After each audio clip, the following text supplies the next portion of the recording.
Let's hope this thing goes on. There we go. Sup, ladies and gentlemen, Ackle here, and of course, welcome back. It is Friday morning, so, the weekend's just about upon us. I'm very happy to be here, very happy to be hanging out with you. It's going to be a weird stream again today. We've done this a few times, just because what else am I supposed to do?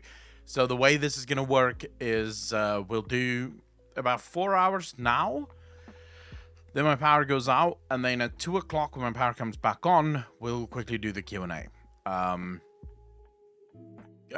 would have loved to just continue going until 2 o'clock, but that's never going to happen. Chassis, how you doing, bro? So yeah, 2 o'clock is Q&A. Remember to ask your questions if you have any. It will be right after my power comes back on. Let me just quickly do something here.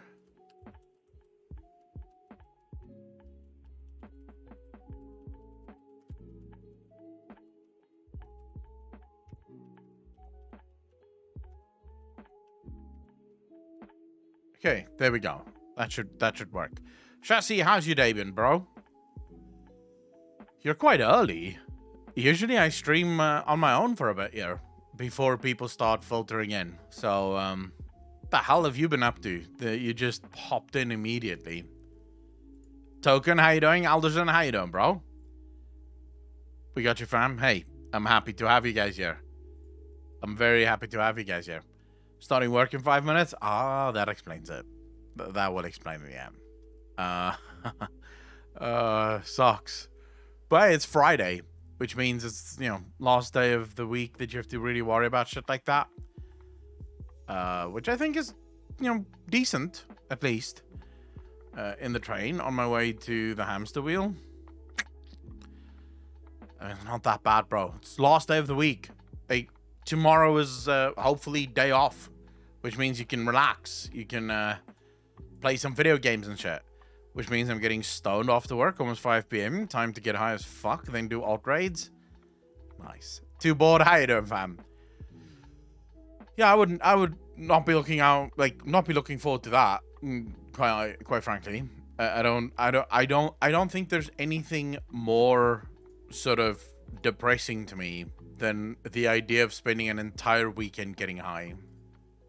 Or even just, if a few hours being high would be very disappointing to me. It would feel like I'm wasting my life. Working Saturday and Sunday also, shit. When do you have off then, Chassis? What days do you not work?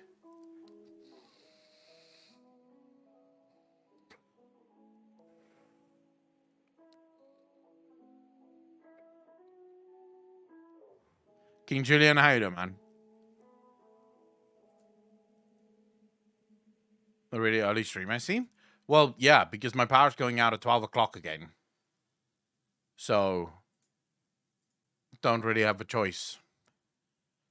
I am soon going to...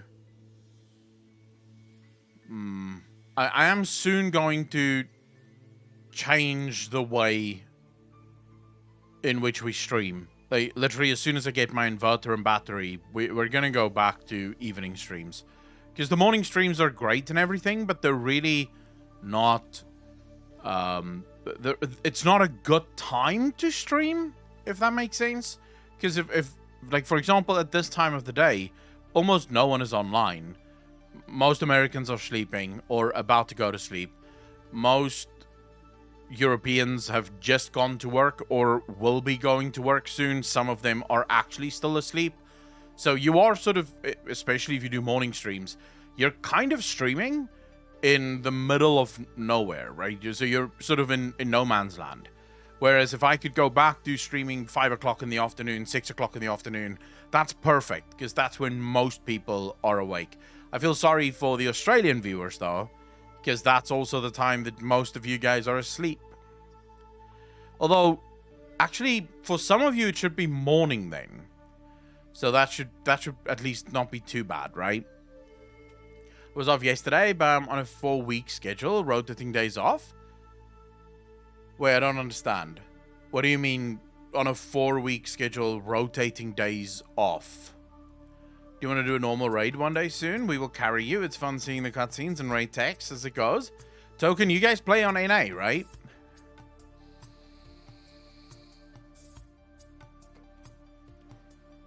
Yeah, it might be a perfect time for you, King Julian, but it's a fucking shit time for streaming, like, in general. Because Australia isn't... Like, if Australia was China, that would not be a problem. Like, if you guys had as many people as China did, that would not be a problem. Sure, we could just stream for the Australian audience, and I'd still have mad views. But if I really want to get to a place where Twitch can be successful... It has to be later streams. It has to. It has to be evening streams. I get to see you when I wake up before work when you're streaming at night in Oz. And yes, NA. Yeah, I don't play in NA. I play in EU. 4 weeks with different days off. Then the 4 weeks start again and then again and so on. Ah, okay. That makes a hell of a lot more sense. Northern Rat. It's 4:54 in the real parts of Australia. So what is the real parts of Australia, Token? What does that even mean? The real parts of Australia. Melbourne. Wait, is Melbourne like the real part of Australia? I would have thought Sydney would be like... Isn't Sydney like your capital? It's like the hip-hop and happening place. That's where everyone wants to be? No?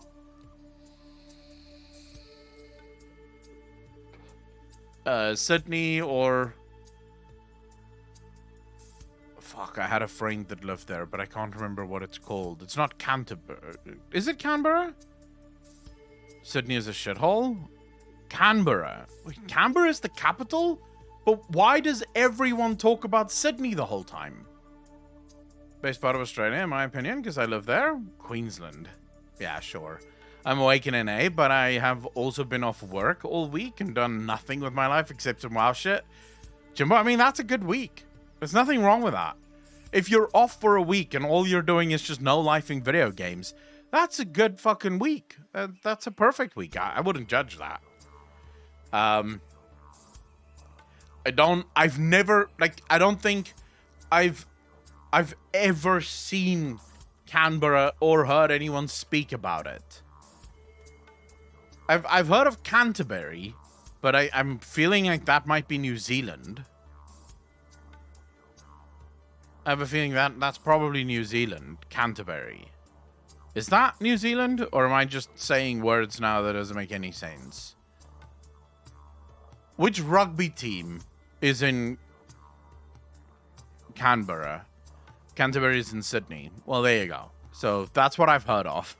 Every time I take a vacation that isn't a staycation, I feel some regret about not taking a staycation. Moon God, how you doing? Yeah, I don't do holidays. I don't go away. I don't like leaving my house. Wow, it's not an ugly city. It really isn't. Look at this. Why have I never heard of this city whatsoever?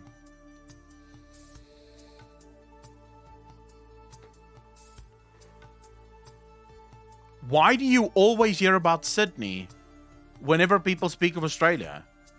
You never hear a fucking peep about Canberra.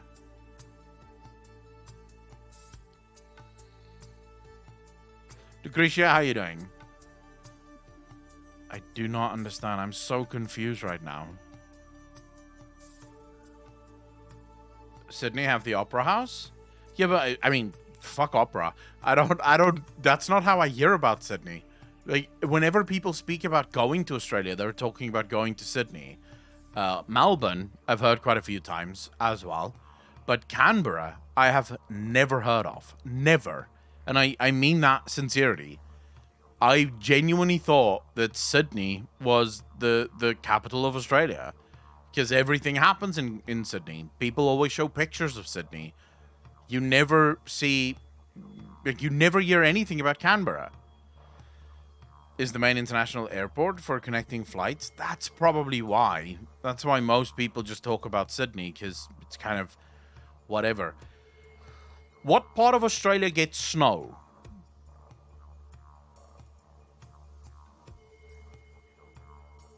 Because that would be where my family lives. My family lives in an area. Something with a D. It's not Dundee.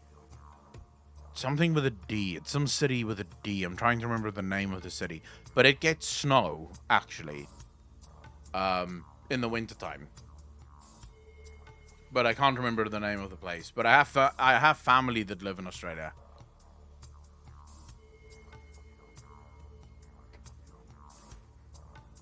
Melbourne and Sydney, deep country mountains. What about Brisbane, Echo? Do you hear much of Brisbane in Australia? Yeah, I've heard Brisbane before.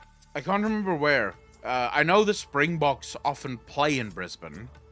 I know during the Super Rugby, the South African teams would often play in Brisbane, but I can't remember for like against who they played.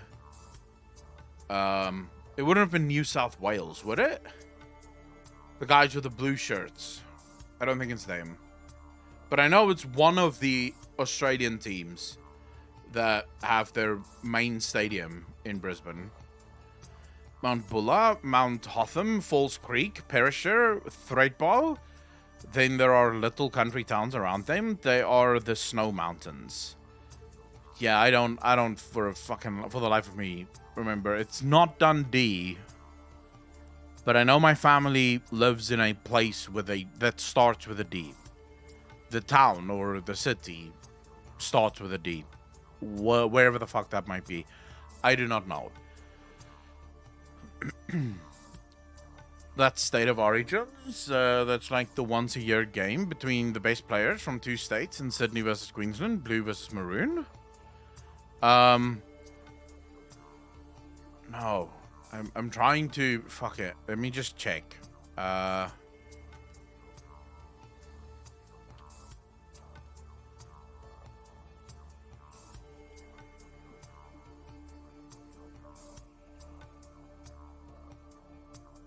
The Reds. There you go, you assholes. It was the Reds. The Queensland Reds. They were the ones who always played in Brisbane. Like, this is how it goes, right? So, back when I still watched the Super Rugby, and obviously that was years ago, but back when I still watched the Super Rugby, it was the Waratahs, the Queensland Reds, the Blues, trying to remember. Okay, which ones you guys had? You had the Blues, the Brumbies, the Waratahs, and the Reds, I believe. Those were your teams, I think. And it was the Queensland Reds that played in Brisbane. That was their home stadium. D-Rocker, how you doing? But I see you have new ones now that somehow, like, started, which I'm not sure where this came from. But there seems to be new ones now popping up, especially in New Zealand. They seem to have a bunch of new ones. It's one of those nights that I've just given up and accepted the insomnia. Happy for catching the stream notification. The distraction will be good for my head. I actually had a good sleep. I don't know why, though. But I slept really, really nicely last night. Although I did wake up this morning. This is a bit troubling. And you will think that this is TMI, but I promise you it isn't TMI. So I woke up this morning, and literally on the side of my bed, there's like a little bit of blood on the bed. I'm like, what the fuck? So I'm inspecting my entire body, going, well, I somehow bled somewhere. Where did this blood come from? It's also in a weird spot on the bed that I don't know where that blood would possibly have come from, but there's blood there. And it's not much. It's just like a little smear of blood. I'm like, what the fuck? So I'm going through over my entire body. I find no scratches or wounds or anything of the sort. I'm like, maybe my nose started bleeding, which would be the first time in my life that I've had a nosebleed. So I get up, go to the mirror, no nosebleed. I'm like, dude, what the fuck? And so now I'm inspecting the bed, right? I want to see what the hell's going on. And then I find the fucker. It's a mosquito. I literally killed a mosquito in my sleep, and it just smeared its blood on the bed, which is ridiculous, bro. Like, that is what the fuck. It's like, Jesus. I was so confused, bro. I was so confused over what the hell is going on here. But yeah, where I live now, the mosquitoes is off the charts, bro. Zucchini, how you doing? Pepsi, how you doing? I mean, there's so many mosquitoes here. Like, you have this shit that you, like repellent that you have to put on your body in order to keep them away. And then I have repellent in my room. Like, I have this thing that you plug into the wall that just fills the entire room with repellent to hopefully keep the mosquitoes away, because it's nuts. It's absolutely nuts. Use a fan when load shedding isn't happening. Pepsi, I have a fan. I have a huge fan. It doesn't make much of a difference, not gonna lie to you. These things, they're immune. They're immune to literally everything you throw at them, because there's so many of them. I've never had a problem with mosquitoes. I've never been the one to be bitten by mosquitoes or anything like that. And then we moved here, and fuck. It's like hunting season. It's open season as soon as you go to bed. We have 40% DEET. What's yours? We have the same issues. Sounds like our countries are similar in a lot of ways. I also have a wall plug-in and a bug zapper. Token, I mean, the differences between Australia and South Africa would be minimal. Very similar climates. This is one of the reasons why so many South Africans, when they decide to leave South Africa, go to Australia. Number one, generally similar cultures. Not exactly the same. There are things that you guys do that's a little weird to us, but for the most part, same sort of cultures. You know, very much into barbecue, very much into outdoorsy stuff. Same climate, hot, sometimes rain, but mostly hot. A lot of nature stuff, which South Africans, for some reason, go fucking nuts for. Fewer and fewer South Africans go to Canada. I literally just, my brother actually met a girl that was in Canada for a year. She found a job as a teacher in Canada, and she came back after a year and said never fucking again in her life will she go to Canada. The very things that made her want to move to Canada was ultimately the things that made her leave Canada. She was like, fuck this. It is so expensive. Like, everything is just stupidly expensive. Everyone is basically equally fucking poor, because after the government takes their cut of your salary, you have effectively nothing left. The healthcare sucks dick. The country sucks dick. The weather sucks dick. She just hated it. Now she's back in South Africa, living the fucking high life. Because while she was there, she found an online teaching job that pays in dollars. And now she's living like a king. Moon God, I would probably still want to move, yeah. But I don't know. The thing is, looking at the world right now and looking at how fucked the world is, it's sort of like, maybe South Africa isn't that bad, and there's a reason why. You know, it seems like the world is getting more and more sort of geared towards this hyper state where the government really takes an interest in everything that people do, and they crack down on speech, and they crack down on your ability to do whatever. And in that case, living in South Africa is probably the best move for you, because the South African government doesn't have the administrative nor the technological ability to do any of that shit, right? Like, the South African government just can't. So, yeah, while the rest of the world might do whatever the fuck they want, South Africa's just going to have to keep going with what they're doing. So true, you guys fit in so well, and most South Africans I've met have insane banter, which makes us like you. I only like Canada because I spend at least a month a year. I guess, like, you can't really know a place if it's only holidays, right? True, Moon God. even if they could keep the power on, I mean, the amount of administration that you would, even the Chinese are basically learning that it's impossible to spy on your citizens 24/7. Even the Chinese. And I mean, the Chinese state is like a super state at this point, right? The amount of technology that they have. I mean, they have WeChat, right? Which is their one app. And that app is controlled by literally controlled by the government. And even the Chinese are finding it harder and harder to keep a tab on their people. Just because people tend to be weird and they tend to do weird shit, and it becomes increasingly more difficult to figure out what people are actually up to. So I'm curious if my island is too far positioned on longitude compared to South Africa.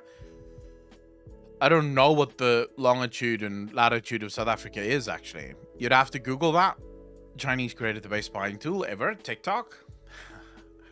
Yeah, but I mean, TikTok is just TikTok, right? I mean, I don't think that that's going to last much longer. Like, the Chinese government and their spy tools, I don't think that's going to last much longer. I have something that I wanted you guys to listen to. It's 9 minutes, so it's really not it's not the longest video in the world, but it is fucking beyond powerful. Some of you must have already listened to this.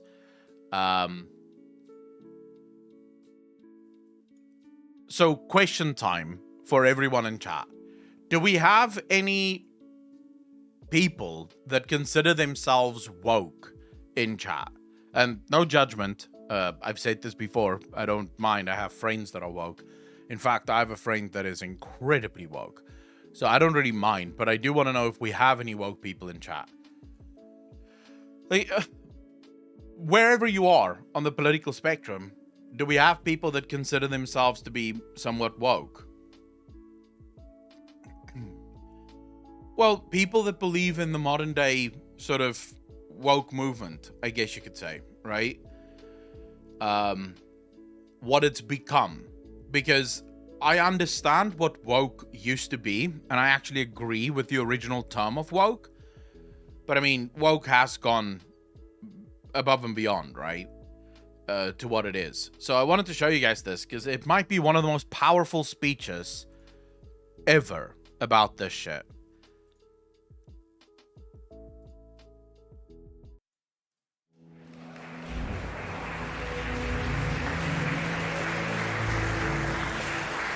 Well, first of all, Mr. President, I'd like to thank you for that preview of the 2024 American election we witnessed earlier.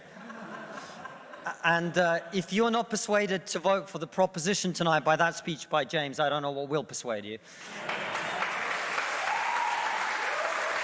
So this is one of those Oxford debate things that they have like every once in a while.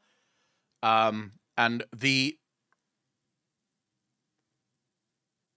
concept that is in front of them today, or during this, because I watched the whole thing, but I wanted to highlight this speech specifically, is this house believes woke culture has gone too far, right? I showed you guys James Lindsay. You've seen James Lindsay's speech. Now, Konstantin Kisin spoke just after James. So, yeah.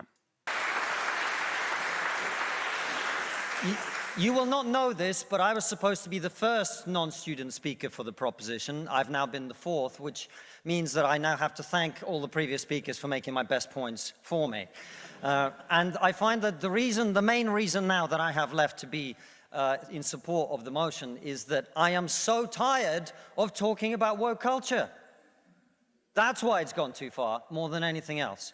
And I thank the other speakers for making the points for me, because it means I don't have to reiterate the point that no, free speech is not some right-wing reframing of whatever. It's the foundation of Western civilization.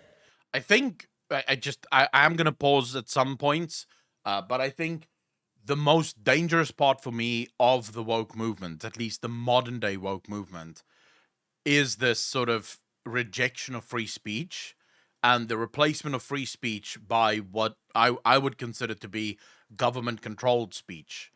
Because and why I say government? Because most woke people wouldn't say that they want the government to control speech. What they want is preferred speech. So basically, you can say whatever you want as long as what you say is the right things. Now, sure, that sounds really good, but how do we get there? Well, you need some kind of authority to decide what is the right speech and what is the wrong speech. Otherwise, how are you going to do it? Right? You can't just have it be up to the individual, because that is free speech and the individual can decide to say things that you don't agree with. And you need punishments in place for those people that might say things that you do not agree with. So ultimately, it will become government mandated speech or government controlled speech. And to anyone that says, well, what's wrong with that? My argument is you do not control who is your ruler. None of us do. Right now, it's Joe Biden in America. And for all the Democrats, this is a great victory. But in 2024 or 2025, or whenever America has its next election, it could be Ron DeSantis, or it could be Trump again.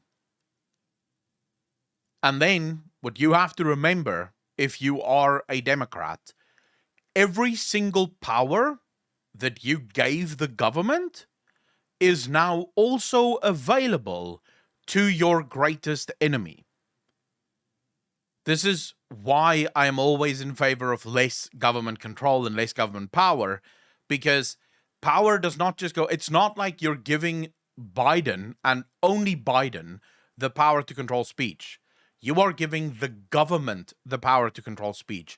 This means that should a different government to your government come into power, they now have the ability to control your speech. And they can control it whichever way they want. Right? And that really is the fundamental dangers of granting government more power than what they like minimal of what they would need.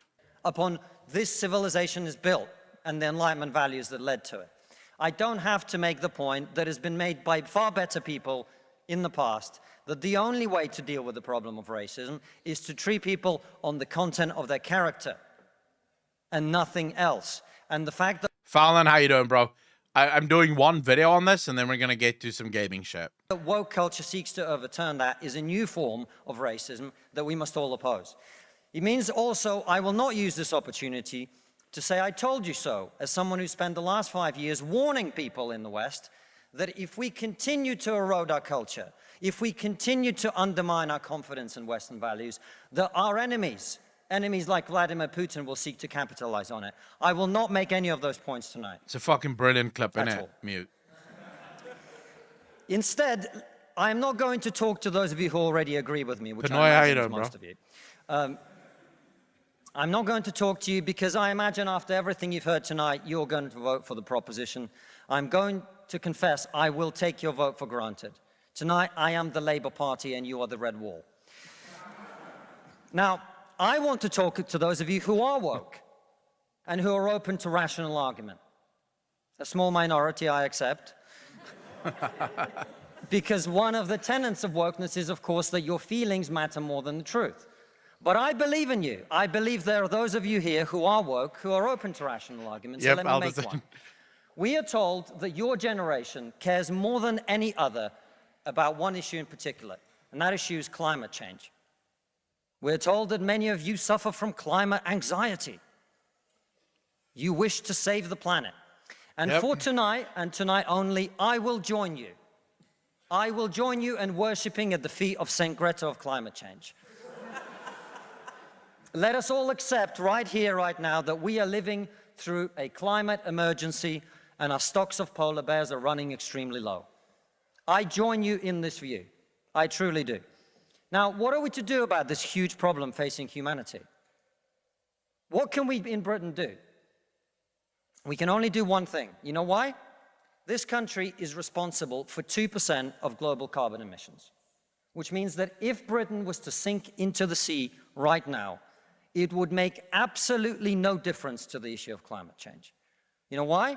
Because the future of the climate is going to be decided in Asia and in Latin America. It's actually quite wild to me that, so I don't know if you guys saw, but Greta Thunberg and her lackeys have just been arrested in Germany Now, the German police claim that they arrested them because there were open coal pits that had not been made safe yet. But of course, Greta and her lackeys have been protesting the opening of new coal mines for Germany, right? This at a time that Germany is finally learning that its push into renewable energy is a waste of time, because the one thing that Germany doesn't have is wind and sun. Surprise, surprise. The two renewable energies that everyone seems to push also happens to be the two renewable energies that is just not viable for Germany. So, yeah, Germany is figuring out that it cannot actually run its economy on this. It's going to be a fuck up. So, Zucchini, wind doesn't. A lot of people don't understand what wind technology actually means, right? And why not all countries are suited for wind technology. So, what you need in order for wind farms to work is rolling wind. This is very specific, and it only happens in some places. So, for example, where I live in Cape Town, right? It is one of the it's one of the most windy places on earth. People in Cape Town in the Western Cape says that the wind is born here, right? So it's called the birthplace of wind. One big problem: wind turbines do not work here. Why? Because the wind comes in gusts. So it is, and it comes from everywhere. So it changes direction constantly because it's gusts of wind. Strong, very strong, constant, but gusty, which means it breaks windmills. When you have those wind turbines, it breaks constantly because it simply cannot last. It needs slow rolling winds. It needs winds that's just constantly pushing through it, and it just constantly turns it. And you need many of them. Like many of them. You can't just have a couple. You need vast swaths of earth. So I'll give you guys a good example of this. South Africa has a place called the Northern Cape, right? The Karoo, for example. The Karoo, in terms of size, is probably like half of Germany. And that entire place is just perfect. It has consistent winds that just blows all across the countryside in one direction the whole time. Hot winds, granted, it's a fucking desert almost, but those winds are perfect. The sun is also perfect because basically they have sun the whole time, right? Like literally up until like 9 o'clock in the evenings, they have sun. So the Karoo is perfect for it, and South Africa can literally put up wind farms everywhere there because there is nothing there other than, fucking dirt. And it works. You can't just have a small area of your country that's perfect for it, like, for example, the coastal area of Germany.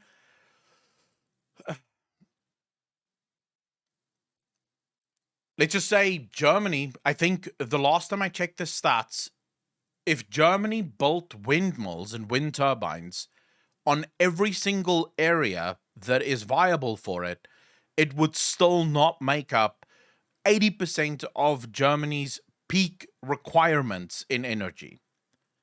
So you're still falling short. Now, what does that mean? Well, it means that if Germany simply ran off, like, the sun will not work. Germany cannot run on solar panels. It will never work. You have 9 months out of the year that it's basically cloudy and dark the whole fucking time. There's no point. So solar is out. Germany is like one of the worst countries in the world for solar. So solar can't work. So you basically have to rely purely on wind power. In order to rely purely on wind power, what you would need is to generate more wind power than what you need so that you can also charge batteries so that when there's no wind, the batteries can keep the country going. If you're only generating about 80% of all the energy that you need, you're not charging batteries because you're not even meeting the demand of the country. So Germany can't work like that. Germany needs nuclear. Germany is perfect for nuclear. It has the money and it has the power stations. They just closed them for some reason, but they take a while to reopen. So Germany is going back to coal. It needs coal right now because it's kind of dying. If it doesn't get energy sources quick, things are going to go sideways fast. And now you have protesters basically telling the German people, freeze to death. We don't care. We don't want you to open coal mines. We don't want you to use coal power stations. We'd rather you freeze to death. And that blows my mind, kind of. Like, why would you do this? But you don't see Greta ever protesting China or India, which arguably pollute way more than Germany. Like, why is Greta not in China right now? Protesting all of their coal plants. What's going on? Why is it only the West, countries, by the way, that contribute very little to the overall generation of carbon emissions? Why are they the ones that have to get to zero, but places like China can just keep polluting, like, as much as they fucking want? I don't understand. If someone can explain that to me, that'd be great. By poor people who couldn't give a shit about saving the planet. No, thank you. No, thank you. It's going to be decided by poor people in Asia and Latin America who don't care about saving the planet. You know why? True. Because they're poor. Because they're poor. I come from Russia, which is not a poor country, it's a middle-income country. 20% of households in Russia do not have an indoor toilet. What they have is an outdoor toilet. And I don't mean one of those nice portaloos that we get here. I don't even mean a Glastonbury portaloo. I mean a wooden shack with a hole in the ground that holds a collected fermented memory of the last 10,000 visits. How many of you are going to go home tonight and say, let's rip out our bathroom and erect a Siberian shithouse in the back garden? And if you're not, why should they? 120 million people in China do not have enough food. I don't mean that they don't get dessert. I mean they suffer from malnutrition. That means that their immune system is breaking down because they don't have enough food. You're not going to get them to stay poor. Imagine you're Xi Jinping, the leader of China. When you were 10 years old, there was a revolution, a cultural revolution in your country, and people came and they put your father in prison. Your mother had to denounce him. Your sister killed herself. And you, no longer enjoying the protection of your formerly Fowler, powerful no, father, I haven't. were sent to a village where you lived in a cave house. And Jumbo, you're not alone on that, bro. Like, it's not just China and those places. I'm getting... So I consider myself to be Western, right? My entire family lineage dates back to Germany. The current defense minister of Germany is a guy with the surname Pistorius, which is my surname. The guy also happens to hail from Saxony, which is where my family is from. So there's probably a decent chance that I'm somehow related very, very far along to the current defense minister of Germany, right? So I consider myself as much German as I do South African. And I'm very proud of that heritage, mind you. I don't mind the West at all. What I am fed up with is you have the West, America and Europe, telling South Africa that it must close down all of its coal plants and it must go full renewable when we don't have enough electricity to even keep the lights on. We have a country with more than 40% unemployment, right? This country is suffering, and it's being told that it needs a just green energy transition or else. How dare you? That's my big problem. You see, the West had their industrial revolution. All of those countries became very rich using coal in order to manufacture, in order to build, in order to make, in order to become prosperous, so that their kids could go to university and basically waste their time for years and years and years and years. But now, those same kids that have benefited from coal are telling Africans that no, you don't get to benefit from cheap and reliable energy. You must go green. And we don't care if it kills your country. We don't care if it means that 50, 60, 70, 80% of your country is unemployed. We don't care. What we want is for you to be green, and that's the end of it. This disgusts me. It is absolutely disgusting.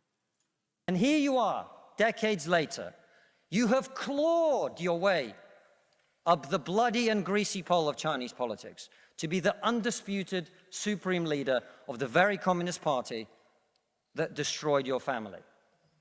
And you know that the main thing you have to do to survive and to stay in power is to deliver the one thing that the people of China want: prosperity, economic growth.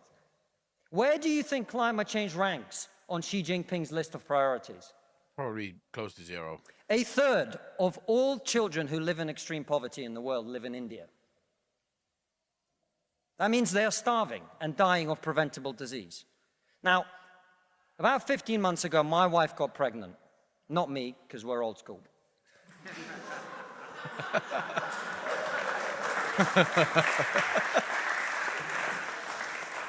And for 9 months, we talked about what our boy would look like, what he might do when he grows up.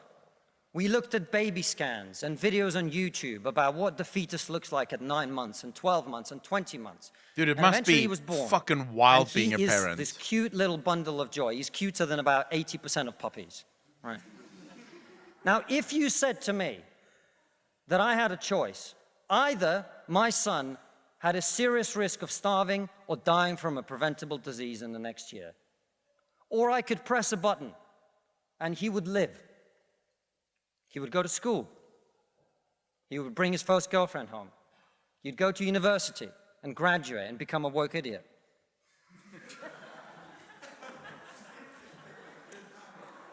And then he'd get a job and get married and have children and become a man. But all I have to do is press this button. And for every day of my son's life, a giant plume of CO2 is going to get released into the atmosphere. Now, you're all very young, and most of you are not parents. Let me tell you something. There is not a parent in the world who would not smash that button so hard their hand bled. That's very true, though, right? I think if we have parents in chat, you'd probably say exactly the same thing. If you had to choose between global warming and your child's life, which one would you choose? Fallon, I'll answer you after this because it's a bit of a long answer. You are not going to get these people to stay poor. You're not even going to get them to not want to be richer. And so, I put it to you, ladies and gentlemen, there is only one thing we can do in this country to stop climate change, and that is to make scientific and technological breakthroughs that will create the clean energy that is not only clean, but also cheap. And no, thank you. And the only, I want everyone to get home on time today, which is not going to happen. And the only thing that wokeness has to offer in exchange is to brainwash bright young minds like you to believe that you are victims, to believe that you have no agency, to believe that what you must do to improve the world is to complain, is to protest, is to throw soup on paintings. Yep. And we on this side of the house are not on this side of the house because we do not wish to improve the world. We sit on this side of the house because we know that the way to improve the world is to work, is to create, it is to build. And the problem with woke culture is that it's trained too many young minds like yours to forget about that. Thank you very much. Anyways, I wanted to show you guys this because I thought it was a very, very good speech, and one that hopefully more people will focus on and listen to and actually pay attention to. Because I agree fundamentally. I've said this myself so many fucking times, right? I believe in technology. I believe that if you compare coal today versus coal 100 years ago, we've already eliminated so much of the emissions from coal. right? We've already cleaned up coal quite a bit with technology. The coal plants of 100 years ago were far more toxic than the coal plants of today, and it's probably going to get better and better and better. We're probably going to get a hell of a lot better at controlling carbon emissions, at controlling, carbon. I hate the fact that people think carbon is a pollutant because it really isn't. It's just plant food. But, we're probably going to get a hell of a lot better at cleaning up existing technologies. And of course, I would prefer if all people moved to nuclear rather than stick to coal, because I think the problem that I have with coal is that it's a finite resource. And it's particularly a finite resource insofar as we can't really manufacture it, we can't replace it, and it's quite expensive, right? Whereas nuclear is it's there's so many like fissionable materials out there that you you would effectively find it very difficult to run out of nuclear material to run nuclear power plants. They are incredibly cheap to run, expensive to build, grant you, but very cheap to run, and they're effectively forever. Right? You can build as many as you want, and they will provide you with all the electricity that you could ever need.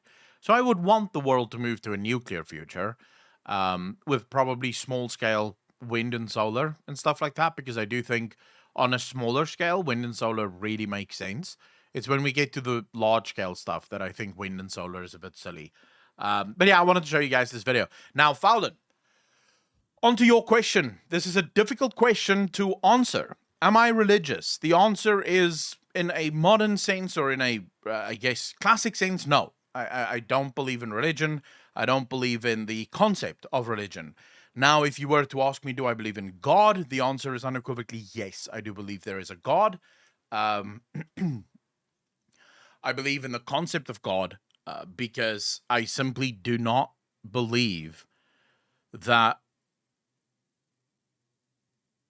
if you take into account the amount of things that had to go absolutely perfectly right in order for something like the Earth to come into being, first and foremost, but then to also sprout life, the design that went into it, they call it the theory of fine tuning, right? So that's basically, there's a movement within modern day science that is increasingly starting to attribute a god to the overall system.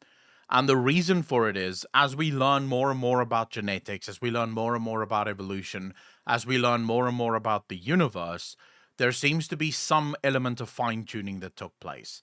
Things are incredibly precise. And if they weren't that precise, it just wouldn't exist. None of it would exist. If you changed one variable, it all falls apart, right? Everything just ends. So I believe there is a God. I don't believe I don't believe in a religious God. I don't believe in the Christian God or the Muslim God or the Buddhist God or whatever God. I believe that God is part of the code, right? So God is the code, and that the code is us, right? So we are all sort of slotted into this code. The things that we do make differences. It changes things within the code. And this leads to good outcomes, bad outcomes, all sorts of outcomes as a result of it. So that would be where I sort of fall. Now, we could go into a lot more detail on it, obviously, but I don't judge people who don't believe because I don't care. I think every human being should do what feels best for them. If people are super religious, go to church every Sunday, good for them. If it makes them happy, that's great. The one thing that I probably do have a problem with would be, I don't like religious people that try to force their religion onto other people. That I don't like, because the ideal then becomes sort of, it's no longer a personal matter, and it's no longer a matter between you and God, but instead you're now trying to force other people into it, and that never leads to anything good. So as long as people can, as long as people can keep their religion private and to themselves, I don't think I have much of a problem with people being religious. And I myself, I don't go to church. Let's put it that way. I don't belong to any of the organized religions because I do think most of them are just about making money, right? Uh, that's what I think. I think most churches are just in it for the money, because they get incredible amounts of money, and they dupe their followers into thinking that the church somehow is the house of God, not understanding that the house of God is actually, I mean, God says it, where two or more people congregate within my name, there I am, and where I am, my church is. So, in other words, that's the church. It's not a building. It's not a pastor or a preacher. That would be my sort of thoughts on it. But yeah, I do believe in God. Isn't the Konami code like ABAB, right, left, something, something? I don't know what the hell you guys are talking about. Yeah, I agree. Believe what you want to believe, and just don't push it on others. Yeah, I mean, there's difficulty there as well, right? Like everyone's gonna have their own, I guess, difficulties in finding a place that works for them. I don't. You'll find, like, the more you hang out in the stream, you'll find that I really do not judge people. Because I think fundamentally I understand that we're all here, and none of us have the blueprint, right? None of us know what's the right thing to do. Most people, at least I think all people, are just trying to find the best possible way for them to live their lives. And it's not really incumbent upon me or upon anyone else to judge how you wish to live your life. Because you're just trying to do the best with what you've got, the same as everyone else. What you said just makes no sense. Like, how can you believe in a God and not be religious? And not believing in God, you hear about the Bible and the God me and all of us Christians believe in. Yes, of course I can believe in a God without being religious. What are you talking about?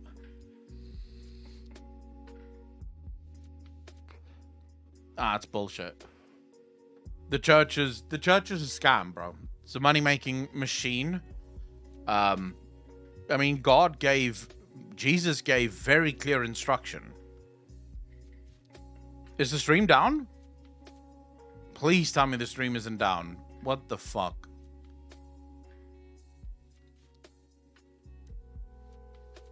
No, it seems fine. Alright, it seems fine. Okay. Jesus gave very clear instruction. So if we're going to talk about the church, Jesus said, now go out and make disciples of all the nations. Take a walking stick. Do not even take a coin purse. Do not even take a coin purse. In other words, you're not supposed to profit off of this. You're not supposed to make money off of this. This should not be a job. If you follow the story of Jesus in the Bible, he worked. He made fishing nets. So in between preaching, he would work and make fishing nets, fix fishing nets for people. Paul was a woodworker. He made furniture and things for people in between preaching. None of them made money. That was the instruction, right? You can't make money off of this. Your job is to spread my word and to bring people the truth, not to make money. But then you look at most of these super churches today and most of these churches today, and they're making bank, bro. Like, I'm talking, you have preachers in America, especially these evangelical guys, they're flying around on private fucking planes, bro. How? How do you justify that? Do not even take a beggar's purse, and you're flying around on a fucking private plane? I'm sorry, no. Hey, no, you are not a man of God. Absolutely not. From a philosophical point of view, Jesus was fascinating. He was. Oh yeah, that one guy who looks like Satan with the crazy eyes. There's a few of them actually. Yeah, I don't have much time for people like that because, yeah, I believe they twist what the faith is supposed to be.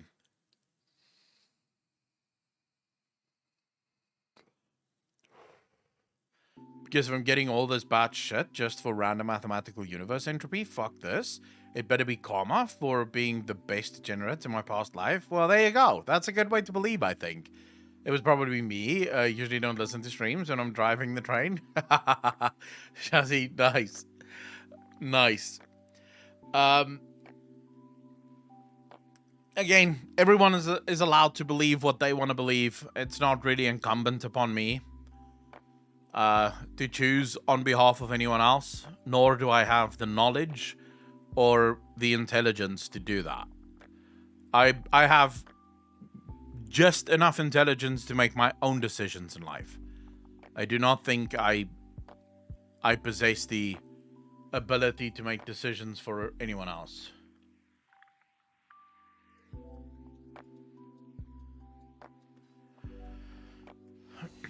King Julian, I reject everything you said. Stop spamming it. I do not agree with you at all. Faith and religion is not the same thing. One can have faith in someone and not be religious about it.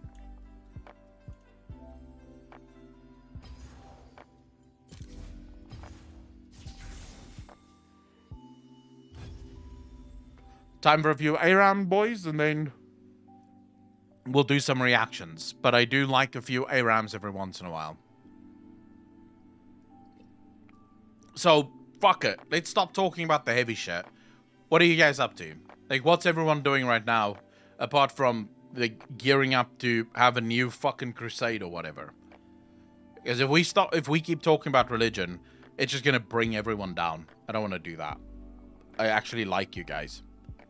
Getting drunk, easy life, Father. That's a good thing to be. You're playing Hearthstone? Shit.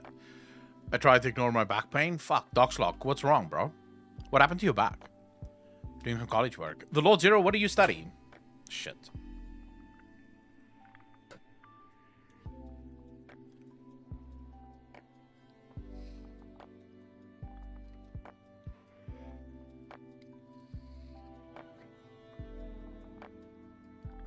Do we have anything to watch while we wait for this thing to pop?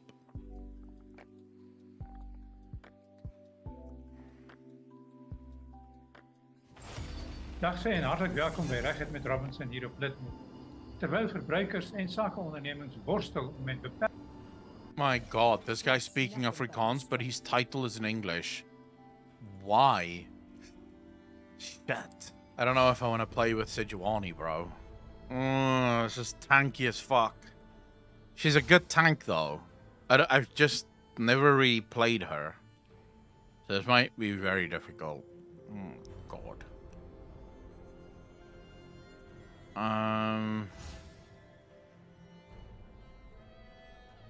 Alright, fine. We'll go with Sejuani. It's fine. Right, I used translated. Disc prolapse? Oh. Fucking hell, dude. Discs, no matter what it is with your discs, they're always miserable. In the 4th century, the Christianity from religion turned into Rome, like institution with its hierarchy. The faith went on 2nd and 3rd role. It's like that till now. Very true. Very, very true. I do not have faith in this team. We have a terrible Aram team. Lucian, below 50% win rate. Nami, I believe 51% win rate. Rumble, 54% win rate maybe. And then Kane, I don't even know what the fuck Kane's win rate is. But it's not super high. Which fucker wants a sub to Akko? Oh shit. Fallon, give it to yourself, man. The guy will definitely not complain when you guys want to give me cash. I promise. I like it. Never played. Yeah, this is League of Legends, although this is Aram in League of Legends. So it's not quite, like, not many people like Aram. I love Aram. I really enjoy Arams. Because they're fast. It's like 20 minutes max. And then it's over, done with. So losing doesn't really matter. Whereas if you do ranked, losing matters a lot. You really don't want to lose in a ranked game because it puts you with the plebs.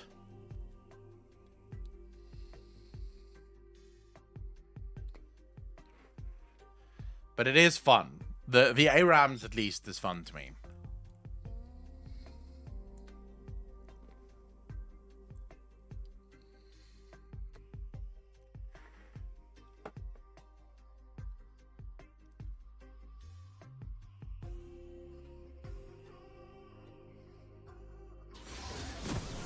What is the best way to support your stream? I think this is an important topic and people don't talk about how much money Twitch takes from the money we want to give you.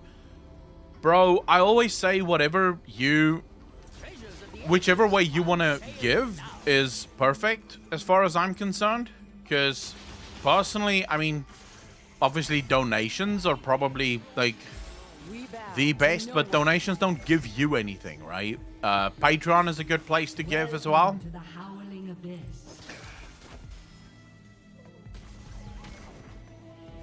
Because it only takes 5%.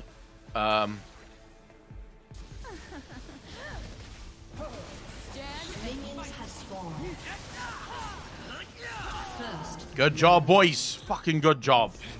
But I don't have any way to reload my health, which fucking blows monkey dick. I can't regen. Oh, Jesus. Is there a way for me to quickly try and get this guy? That Ari. I want her. I want that Ari bitch. Come on, come closer. Okay, their team is gonna shit on us soon.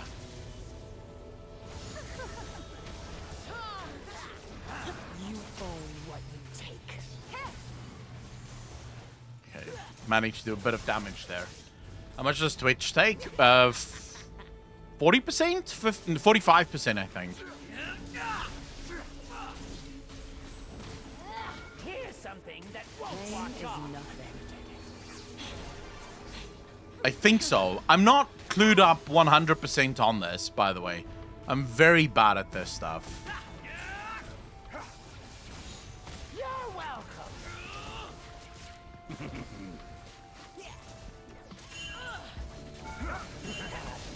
Oh, fuck. Then as you get from Twitch, but hey, take so much money. Yeah, but I mean, hey, Fowlin, bro, with the gifted sub, really appreciate that. Ladies and gentlemen, can I get some hearts in chat? Thank you, fam. Like I said before, I don't really mind either way, right?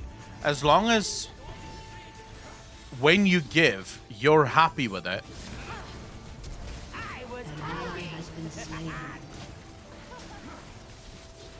Can I get some people? Fuck. Thank you. Jesus.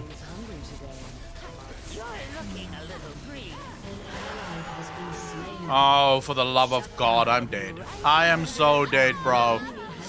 Oh, good job, boys. Wait, what did I miss? Oh, Doxlock with the gifted sub. Can I get some hearts in chat, ladies and gentlemen? You guys rock. Thank you so much. Really appreciate the support, guys. Really appreciate the support. Now kiss. Well.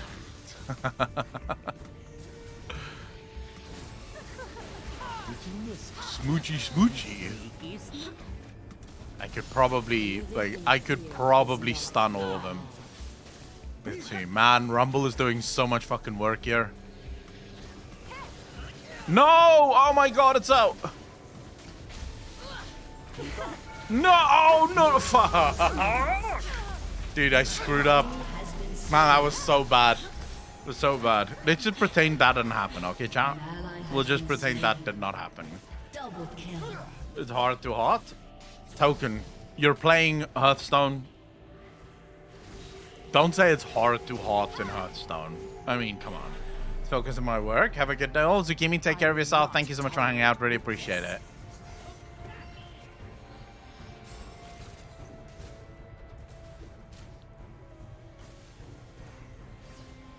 Julian, what do you mean I'm bad? My job as a tank is to... Fuck. My job as the tank is to set up the fights, and I'm doing exactly that.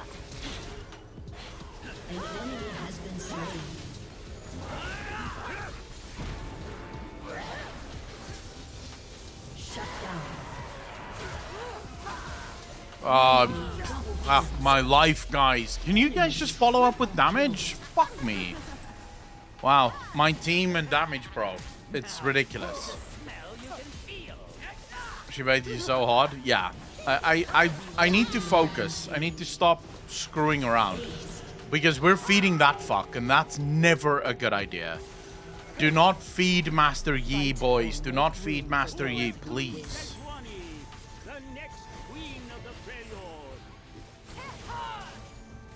Okay, I need to hard focus now, boys. No more fucking about. No more screwing about. Let's do the right thing, shall we? Prove your worth.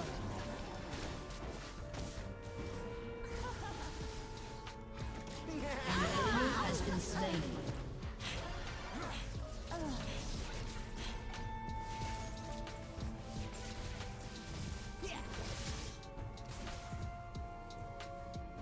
Alright, come on, boys.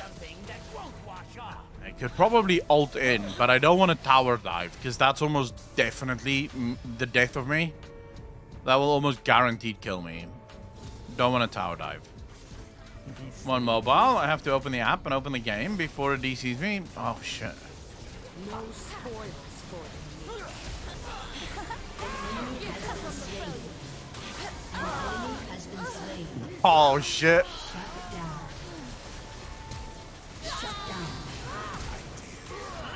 Got it. I will not hide behind another shield. Each kill, the shadows grow. An ally has been slain. Oh, yeah, boys. We got this. Deeds. Get away, get away, get away now. Oh, for the love of fuck, here we go. Yep. There's no way, bro. Murikas Haida, bro. I should have just run. Why did I stay? Fuck me. I should have just run away. There's no point in sticking around there. Oh my god, I haven't been here in a while. What happens to your beard? Smooshfist, how you doing, bro? I told the guy I really want my beard to be a little... like, just cleaned up. And he decided cleaned up means no beard. So, little annoying, but, you know.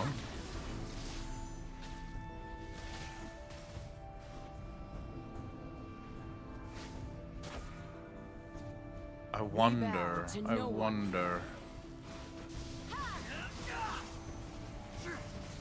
Okay, I need... I can't go in right now. I need them to... Oh, for fuck's sake, Kane.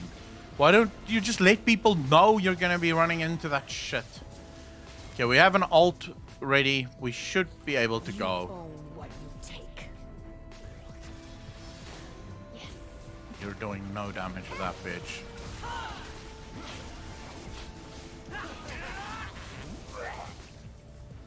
Alright, can I... Do you think I can stun someone? Should I just try and stun him? Although my team isn't even near me.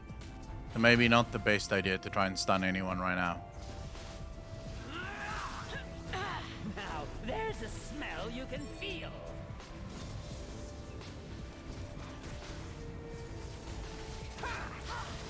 I'll be right under. An enemy has been slain.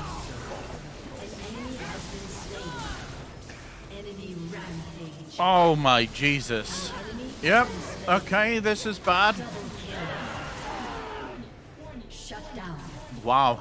Ah, good job, Rumble. Fuck. Aced. That game, it's so much like WoW. Which game is that? Your team has destroyed a turret. I'll check it out after. I think we have to fight and die, boys. Yeah, we have to fight and die. Shut down. Enemy double Yep. kill. Fight and die, boys. Fight and die. Fallon, I'll check it in a minute. I can't really click on anything right now in the game.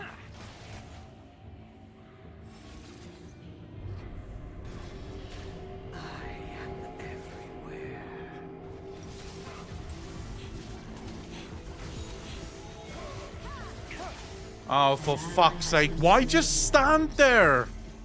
My god, bro. Why? Why just stand there? That's just a terrible idea.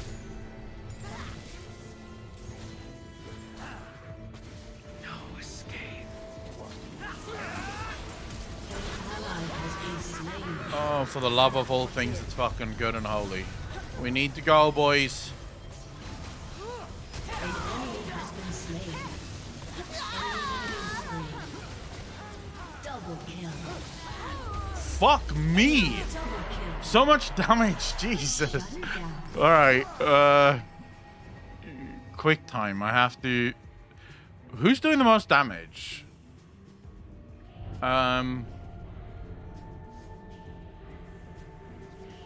It's arguably gonna be the armor guys, right? The physical damage guys. So I'm gonna need... Instead of taking Winter's approach... Yeah, I think fuck Winter's approach. I'm not gonna go with Winter's approach. I need more armor. That's the damage. That's the only damage source that's really gonna make a difference here. Why waste your ult, bro? Come on, man. I will not tolerate weakness. You could have used that ulti so much better, coupled with an ult from the rest of us.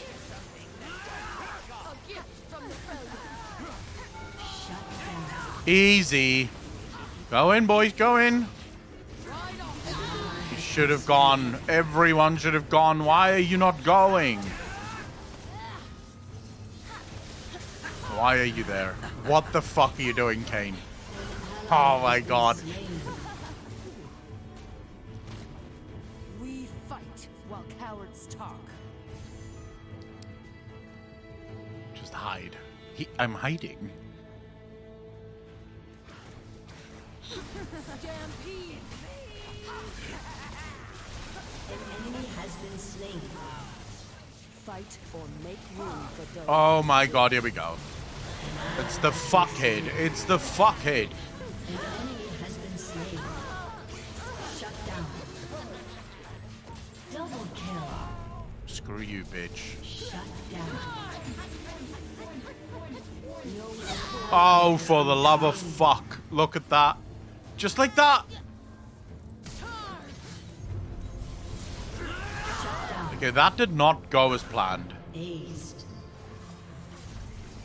An ally has been slain. I don't know why that was a fail fucking flash. Not hide behind another Screw you, shield. Twitch. I should die, actually. I should really die right now. Look at him go.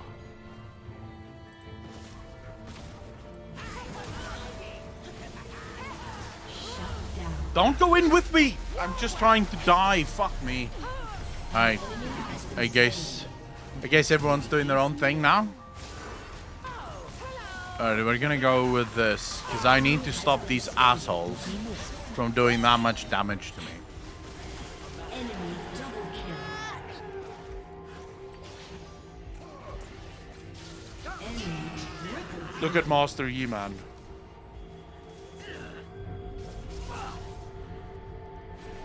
Just popping the fuck off. I hate Master Yi. Enemy rampage. Why are you doing this?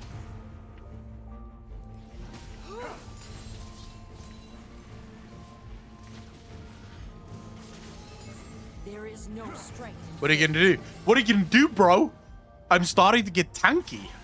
What are you gonna do? Come on, fam. Ari is doing a bit of damage.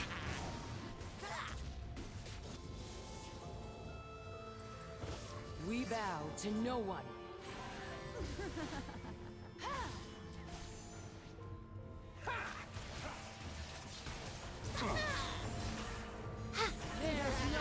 Oh, fuck. A bit slow there, but don't go in! Oh, for the love of fuck. Why would you guys just go in like that? Get away from Twitch. He's got his ult up. There's no point in engaging right now. Looking a little green. Let him run out of his ult first and then engage. Wow. Man's really going for it. Shut down.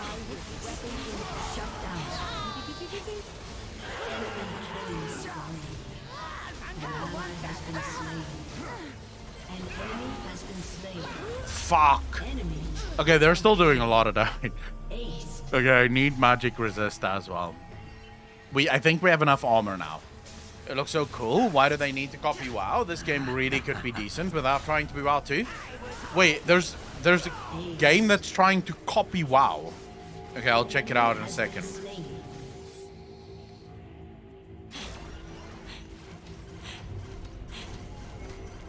Your turret has been destroyed.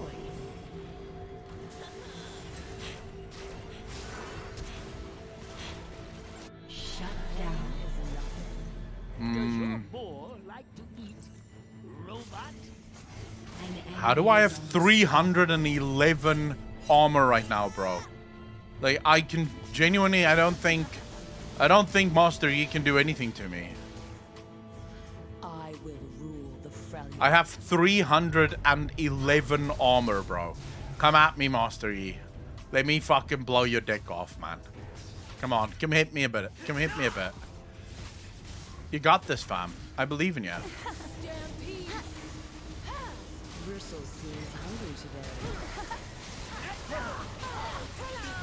ally has been slain. An ally has been slain. An enemy has been slain. Double kill. Shit. Okay, they're still doing a little bit too much damage to me. I don't like it. Doesn't matter how much armor you have against E, because he does true damage. Yes, but remember I have Thornmail, and that's the thing. I just need to stay away from him while he's doing true damage. Different. As soon as the true damage buff runs out, he should technically be killing himself against me. Do I care about the 200 health or do I want the magic resist? I think magic resist first. Yeah, let's go for magic resist first. The cold does not forgive. An enemy 850, can't wait for it. Fuck. It's gonna suck dick, but okay. ally has been slain. I also need more health. Double kill. Oh, Enemy has been slain. Enemy killing spree. how are you not fucking dead?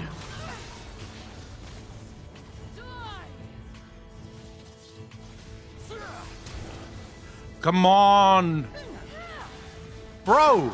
Fuck my life, this was bad. Living in fear. Okay, where's that asshole? Oh, here we go. How you doing, fam? Flashed. Lol. Predictable.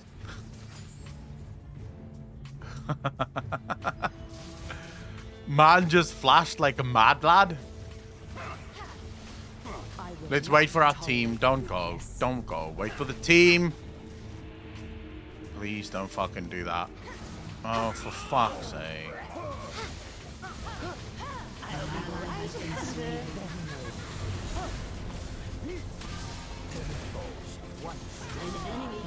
Peace out, fam. Okay, Master Yi is no longer a fucking problem, bro.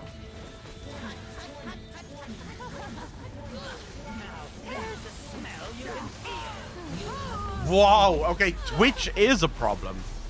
Although he did almost kill himself against him, but I think that's because he does mainly magic resist as well. I need some magic resist here. Bushes that block only vision from outside in. One of the biggest reasons I prefer Dota. Hell no, bro. The bushes makes it funny because you have to sort of play around them. You can't just go, right? You have to play around them quite well. I like them. Shut down. Dazed. Okay, I have to think in terms of I have magic resist. I obviously have armor. We fight while cowards talk.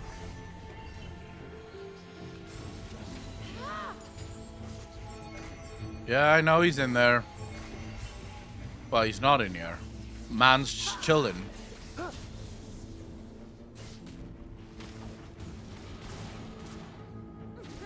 We have 5,600 health. All I need now is a Warmog's armor, and we're bowling.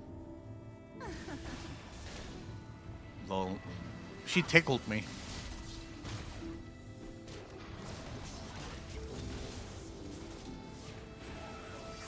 Let's go, boys. Come on, fam. Come on, be one with me. Be one with me.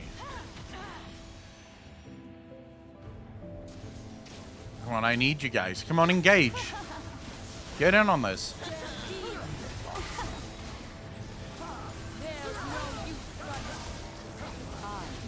What the fuck? How are they doing this much damage? Bro, did you see that disgusting damage? Who did that? Was it Ori? She did 3,200 damage against me. An enemy has been slain. No, that was Kesa. Wait, how was Kesa doing that much damage? What's she stacking? She's stacking full... Dude, how is my armor just completely ineffective against her? Your turret has been destroyed. That makes zero goddamn fucking sense. Your inhibitor has been destroyed. I think they're finishing now. Here's something that won't wash off. Yeah, they're finishing. There's no way we can even fucking get close to this. An enemy has been slain. Come on. I hate this slow. Shut down. Shut down. Shut down. Enemy rampage. Fuck me. Come on, get to him. A gift from the failure. Shut down. Good job. Although we're about to die anyways, I don't think we're gonna be able to get through this. They're coming in fast now. I really hate these bushes. Sorry. Seems everyone died. As soon as we started playing League, everyone just sort of went, screw it. Trample them. I have my Warmog, or I'm ready for my Warmog, and I can't do shit.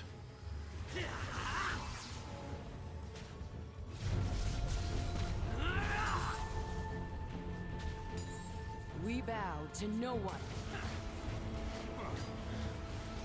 I am gaining some health. Just give me some time, boys.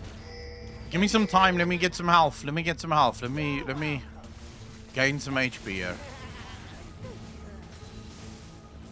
They will feed my. Hey, Mosier, how you doing, bro? I'm gonna want that back. Here, we're gonna...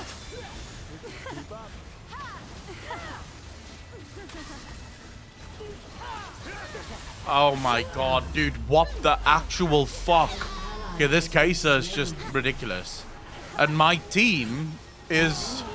I don't know what the fuck my team is doing. An ally has been slain. Like, I genuinely don't know what my team is... Like, everyone on my team is just chilling, I guess. Just hanging out. I can't stop Kesa. She just does so much damage.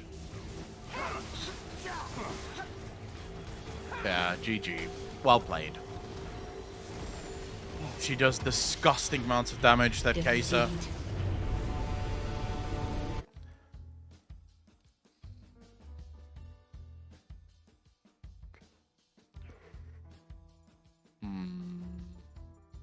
Rumble played pretty well this game.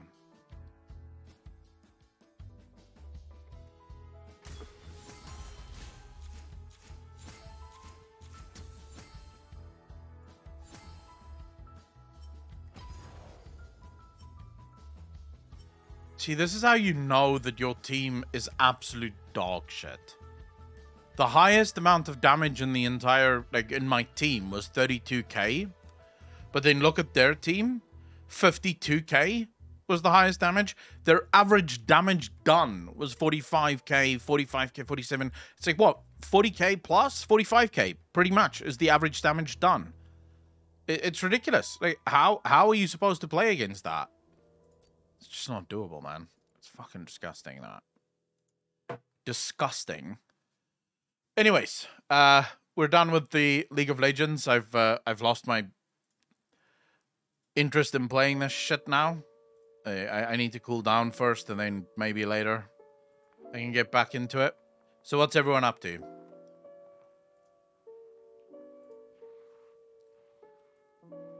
It's because WoW is not in China anymore, and they tried to take its place. Oh, wait. Yeah, let me check out this game that's basically WoW 2. 非凡使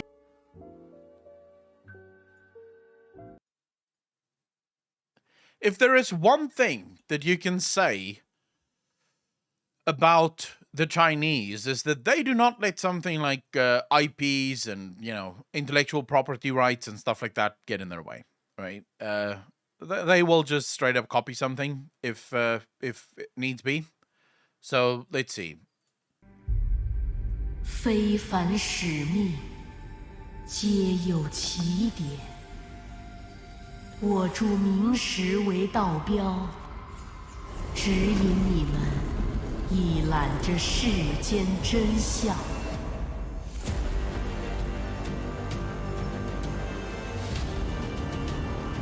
I mean, you guys said that this is basically just WoW, but graphically it doesn't look like WoW.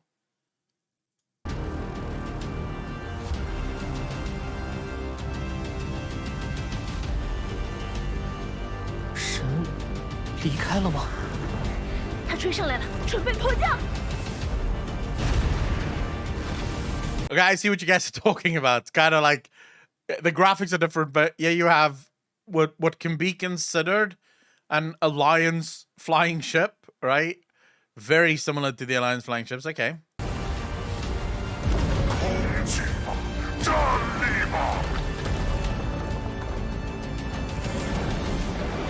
Wow.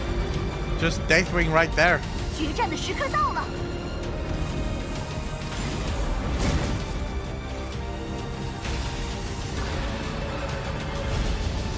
我有种预感，世界即将巨变，而你，则是这场改变的关键。虔诚的失魂者，你 Okay, the flying is done really badly, unless it's sped up. But you can look at the flying. It's like it floats through the air at unrealistic speeds. Like, just look at that again.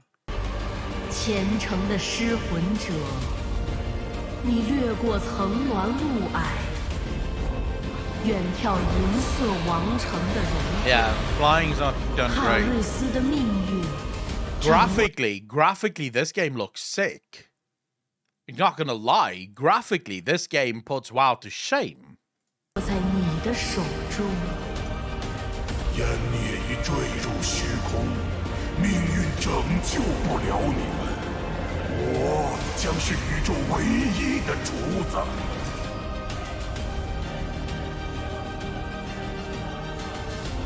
陌生的旅人，为何来到森林的深处？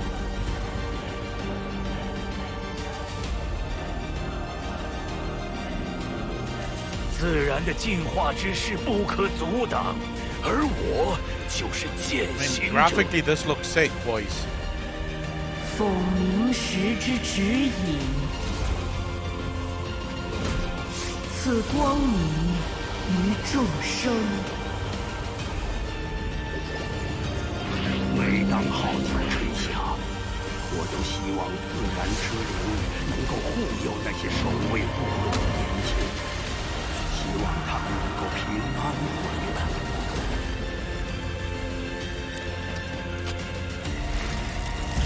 智慧之火不息，希望之石永存。 All right. Let's see what the gameplay looks like, shall we?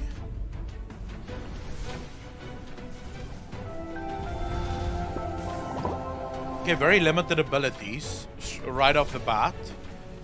The UI is pretty clean. 决战的时刻到了。凯瑟琳，请你以公主之名邀请大家进入团队。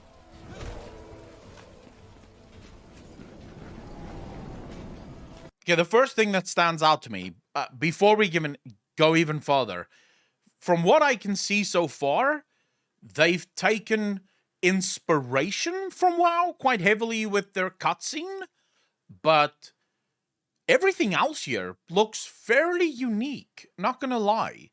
It doesn't, like, if you look at the boss abilities, if you look at the way they've chosen to sort of project the boss abilities, all of that is unique.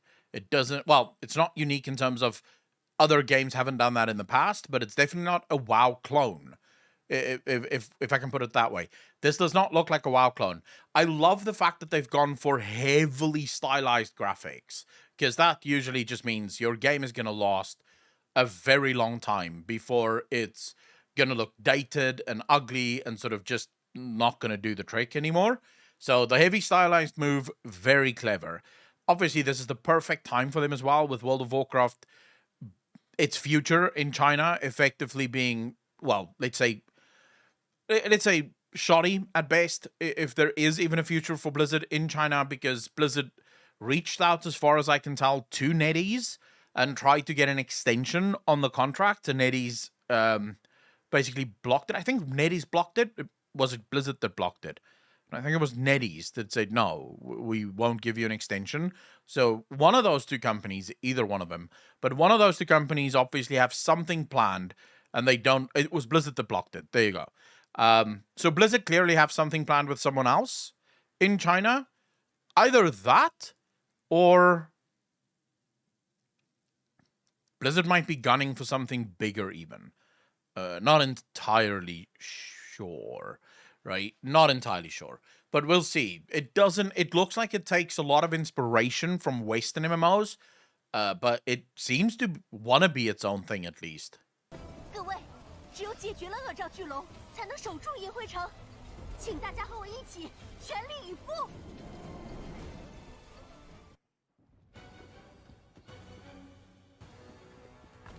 You see, I can't help but think the timing of Blizzard's exit out of China is a little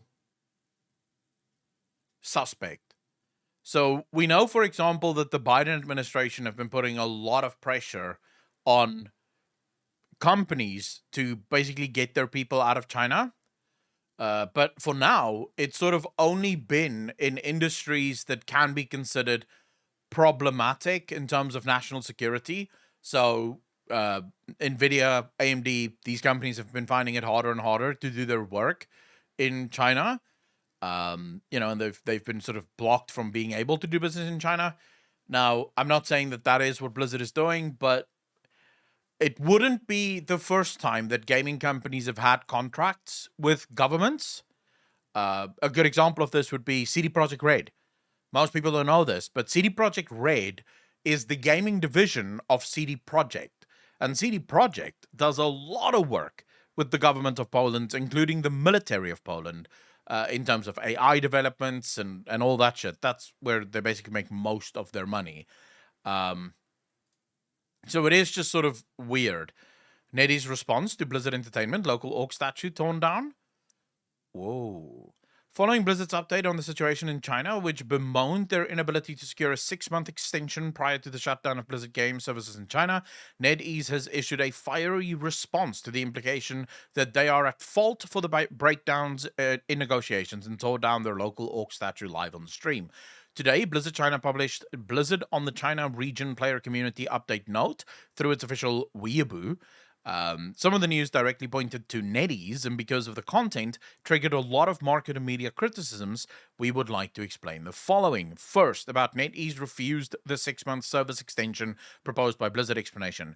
On November 17, 2022, Activision Blizzard announced that it would suspend the service of Blizzard games distributed by Shanghai NetEase in mainland China, effective from 12 o'clock on January 24th, 2023.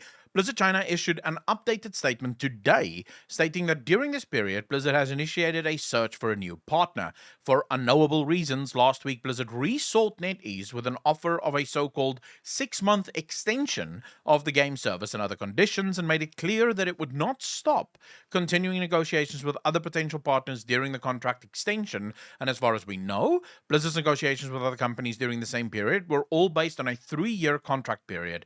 Considering the non-reciprocity, unfairness, and other conditions attached to the cooperation, therefore, the parties could not reach an agreement in the end. In our view, Blizzard's proposal, including today's surprise announcement, is brash, unseemly, and commercially illogical. Its overconfidence does not take into account where players and NetEase have been placed by this kind of demand. Everything riding a mule while looking for a horse, and divorce but still trying to live together behavior.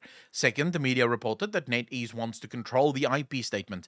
We are concerned that some media have received rumors that NetEase wants to control Blizzard IP. In the past 14 years of long-term cooperation, NetEase has used and licensed any Blizzard IP in accordance with the terms of the contract and has obtained Blizzard's consent and approval. All IP cooperation with other partners is also based on this principle. Third, some tips about the progress archives of World of Warcraft game players. For Blizzard China, in its statement mentioned about tomorrow, Beijing time January 18, launch of the World of Warcraft game progress archive feature, we are obliged to remind all players this feature by Blizzard is unilaterally proposed and developed online without NetEase side testing. Use, there may be unknown security risks. If this feature causes loss of virtual property or inability to play, Blizzard shall bear full responsibility. Description as above, commitment as follows. When the farewell is destined to become the final chapter of the story, NetEase is also still hope to do their best to accompany the players through the last time, to serve the players to the last moment. From now on, no matter where you are, no matter where you want to go, may the wind guide your path, may the stars light your way forward. Of course, the most important thing is to wish everyone a happy new year.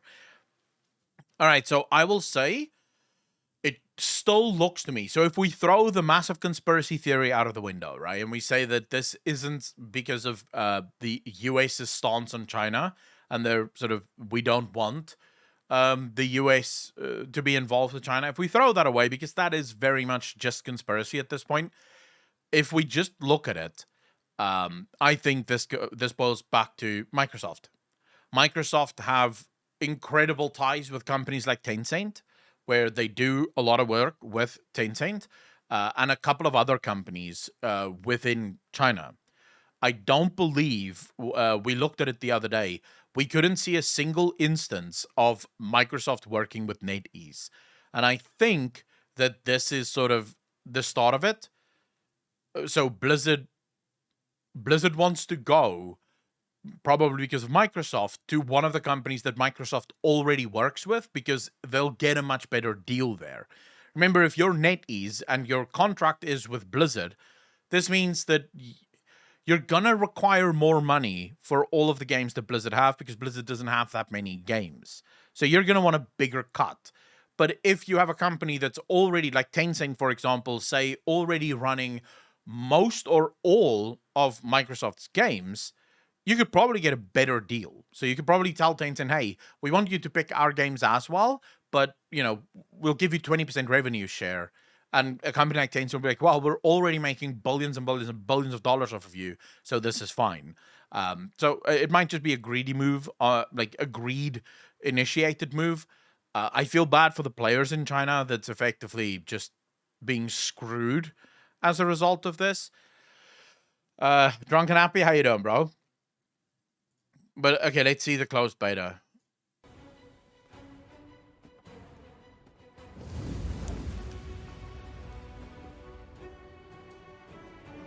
I mean, it's incredibly polished for a closed beta.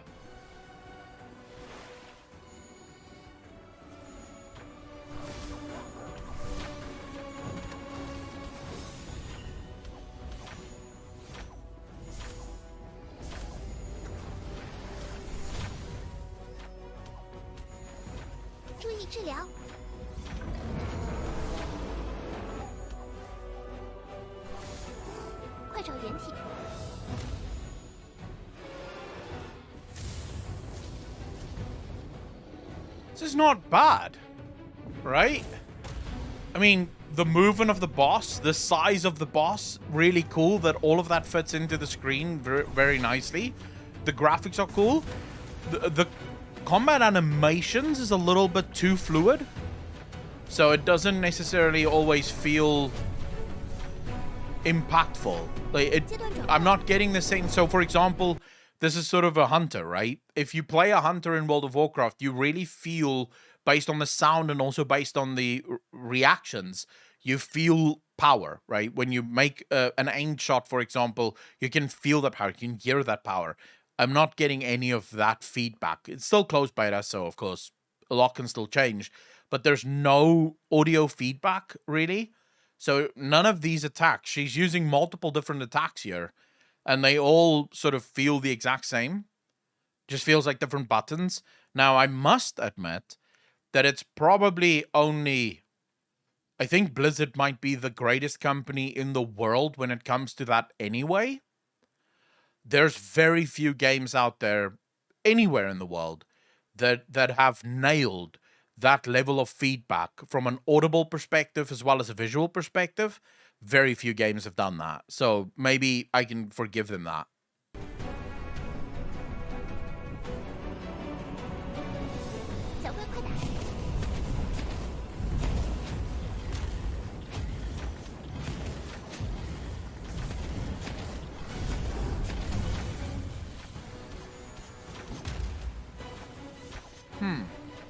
I kind of like this. Like, you see around the player there, sort of telling you where things are coming from and things that you have to kind of, like, mobs on your screen that you have not tagged yet. Because you could see every single time she shot one of the arrows disappeared. So in other words, as soon as you've tagged a mob, it no longer tells you. But if you have a mob there that's not been tagged, it tells you, hey, there's something there. That's pretty cool. That's a good thing to think of.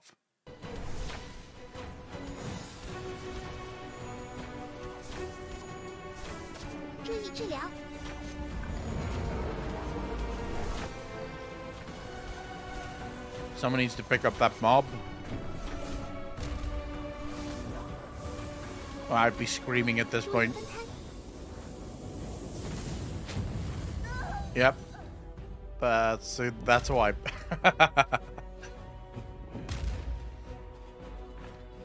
喂，小心点儿，下次我可不复活你了。 Not happy with Blizzard? No. But you can understand why, right? I mean, it's not difficult to understand why. So it's kind of wild to me that Blizzard would even think that this is a good idea. So Blizzard goes to NetEase and they say, hey, we want to extend our contract for 6 months, but we're going to continue to talk to other people in the meantime. So we're not stopping our negotiations. We're only giving you a 6-month extension. Why is that important? Well, in order to host World of Warcraft in China, NetEase needs servers, right? It needs server capacity, server structures, it needs engineers, it needs all manner of support staff in order to make this work. Now, you could say, well, they already have it, so what's the problem, right? It doesn't matter. Fine, I'm not talking about the company that's making this game. I'm talking about NetEase and Blizzard and their deal. You can think to yourself, right, that this is... So in order to get a deal, so let's say, for example, NetEase wanted to get a deal with someone else, or NetEase wanted to rent more servers, you're not going to get those things on like a 6-month contract basis. If you want more servers, more support stuff, more like that, you need to offer people 1 year, 2 year, 3 year agreements. Because companies aren't just going to sign up for 6 months. It's a lot of work. It's a lot of infrastructure that have to be moved around. So they're just going to be like, no, not for 6 months. There's no point. So for NetEase, it's sort of this thing of, if you guys can't even give us at least 2 years extension, why would we pick this? Because all we're doing is we're going to be forced to most likely enter into contracts, 2-year contracts for a lot of the infrastructure and a lot of the workers and a lot of the support staff, but you're only going to be employing us for 6 months, which isn't worth our time here.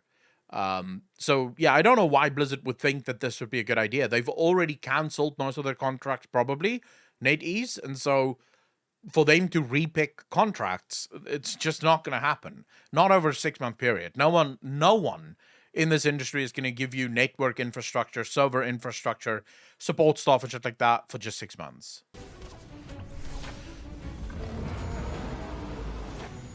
Well, yeah, it's a cultural thing, too, Bod, right? So it's sort of like a very disrespectful thing from Blizzard.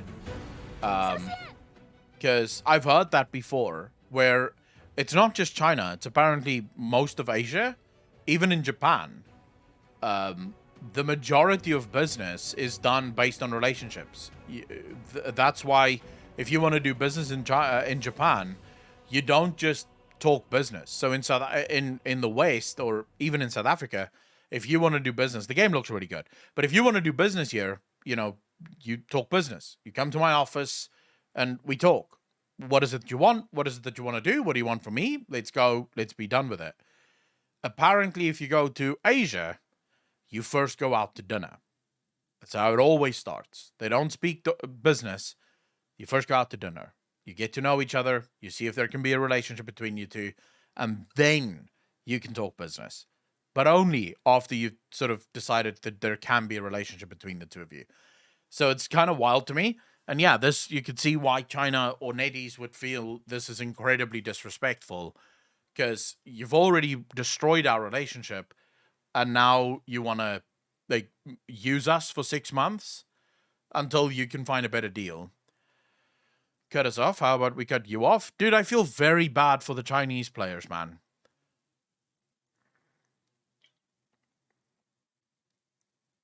There, as they are invaded by Chinese and Korean players. Source, Trash Taste Podcast. Talking about League of Legends now, Metal Fan. I can probably see that. I know that the Chinese players don't want to play in China because the super servers are really bad for people that just want to play. Because the super servers are basically just full of one-trick Andes and shit like that. So I know that they play in Korea, but I wasn't aware that they actually play in Japan as well. Damn, I'm late. What did I miss? Alwar, how you doing, bro? Welcome to the stream. Not much, really. But the Source are like 2-hour-long podcast hosted by people who moved to Japan. Okay. My guess they're gonna flood Frostmourne. Can you even play World of Warcraft? Can you even play a game in China if the game is blocked in China? My guess would be probably no.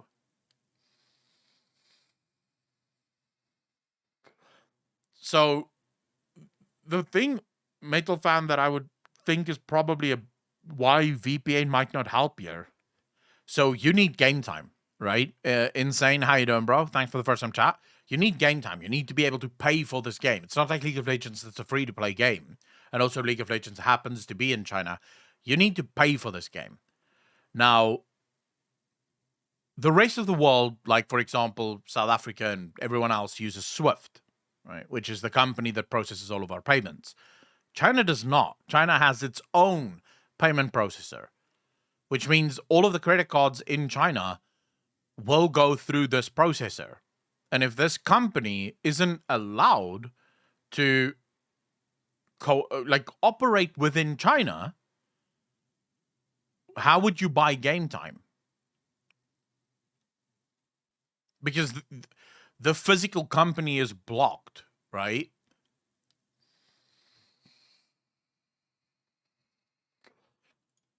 We can check this out as well. That can have. I've never seen this. Wayfinder. We can check this out. Isn't Chinese internet partially cut off from the rest of it? Great Firewall or something? Well, yeah, but I mean, you can get through the Chinese internet problem with a VPN. I know many Chinese people do that. So I have friends that worked in China, and I know they did this as well. That's not really the thing. Because I'm not saying that they can't physically play WoW. I'm sure they can. The problem is buying the sub. Because even if you say, for example, logged in Japan, you would now need to buy your game time in Japan Japan is probably not going to work because in order to play online video games in Japan, you need to provide, like, you need to be registered, and that has to happen with an ID. Right? So you need your identification numbers and documents and everything because you have to register yourself so that you can play online games in Japan. So Japan is probably out. Korea might be a good option, but again, your credit card is not necessarily going to work because China controls all credit cards and they have their own payment processing service. And all that payment processing service needs to do is block any and all like purchases for Blizzard, which wouldn't be too difficult. And then you can't buy game time. So my point is that I don't know if Chinese players will be able to play even in other regions, even using a VPN. I might be wrong. Obviously, I don't know anything about China outside of hearsay stuff. Is Alipay? So yeah, it's difficult. Yeah, I would say that it's probably very difficult. I think Korea has similar registration stuff like Japan. Yeah, I don't know how I feel about that. Let's see, Wayfinder. Hey everyone, got some pretty exciting news today. There is a really good looking, brand new action combat loot grind MMORPG currently in development from a fairly well-respected studio, and it's scheduled to release later this year. I was not expecting to kick off 2023 with that news, but here we are. What a pleasant surprise. The company making this game is called Airship Syndicate. Their prior work includes Battle Chasers, a modern take on classic old school RPGs, Darksiders Genesis, a top-down action game set in the Darksiders universe, and Ruined King, an immersive turn-based RPG in the League of Legends universe. Each one of these games are fairly well liked. Steam reviews show Battle Chasers rated as very positive, Darksiders Genesis very positive, and it's not a lot of reviews, though. And Ruined King is also very positive. Every one of their games appears to have been getting better than the prior one. I think just their lineage of IP offerings make that evident. I also want to add that the quality and scope of these games, while might seem small for a company that's about to make an MMO, they have been increasing, improving, and getting better from one title to the next. Anyway, the past works of the studio side, let's talk about their upcoming project, the one that I am excited for. So last July, Airship Syndicate announced that they had partnered with Warframe developer Digital Extremes and would be making a AAA character-based online third-person action MMO. In that video, they touched on the fact that they've been building up to making this for some time, saying, "We never would have tried this type of game right away. That's why we started with something like Battle Chasers, then we dabbled in multiplayer with Darksiders Genesis, and now we're going all the way with this new game." They went on to say, "This is our biggest game yet. We're building a much larger world than we ever have before. We've been fans of many genres over the years, and we've sort of worn those influences on our sleeve. One genre we never really thought we could touch is MMOs. I don't think we could have tackled this type of online game without a partner like Digital Extremes." Now, they then did mention that they'll be taking a lot of inspiration from the likes of Warframe, and we have since learned that this will include the live service model, the monetization structure, and the post-launch support of adding new content and playable characters continuously as time goes. So is there any Warframe players in chat? Because I'll be honest with you, the amount of Warframe that I've played in my life is criminal. So I don't know if if I'm the best person to ask. I've never run into the monetization stuff of Warframe. If we look at my Steam and I show you how much Warframe I've played in my life,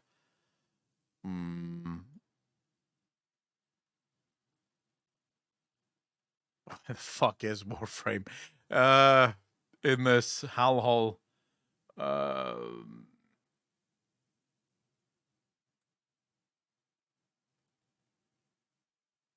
Here we go. So Warframe, I've played 58 minutes of it, right?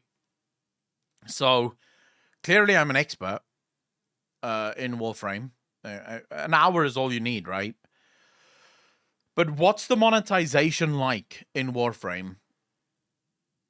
Is it decent, terrible, really fucking gotcha, or not really? I've never played it, lol, but the new game looks amazing. Well, we'll see in a second what it looks like. true speedrunner. Oh yeah, Aldezen. I finished the game. Took me an hour. Very, very easy. It was super cool. I really enjoyed it. On. I would consider this good news.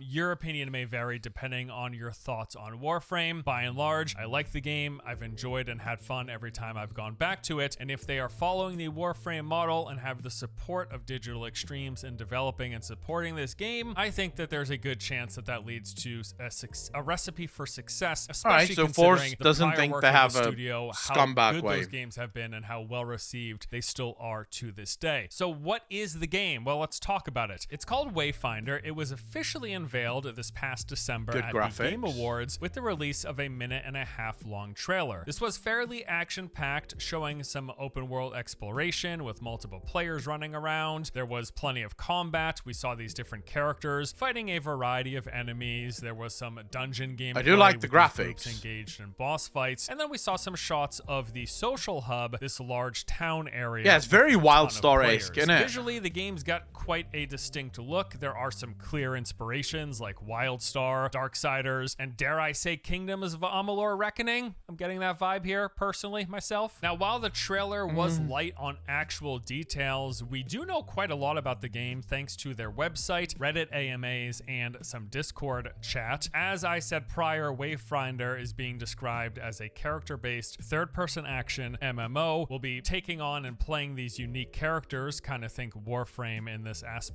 Everyone's going to have their own distinct playstyles and abilities, and then we're bringing them out on adventures, completing quests, exploring dungeons and open world, fighting bosses, and a variety of other things. Looks decent. All for the sake of gathering crafting materials to make weapons, housing, augments, and more. In terms of the game's structure, they have said it's pretty much going to be exactly like Destiny in that it will consist of open world areas, dungeons within those, and then social spaces. So first there is the open world. These will be shared spaces. You're going to see other players running around and they'll be doing a variety of open world stuff. Beyond fighting monsters and completing quests, these will include public events, world bosses, and then there will be landmarks, vistas, and other secrets to discover, which include the entrances to what are called lost zones. These are the game's version of instance dungeons. They're said to provide endless challenges as they will be procedurally generated spaces with a variety of modifiers and No.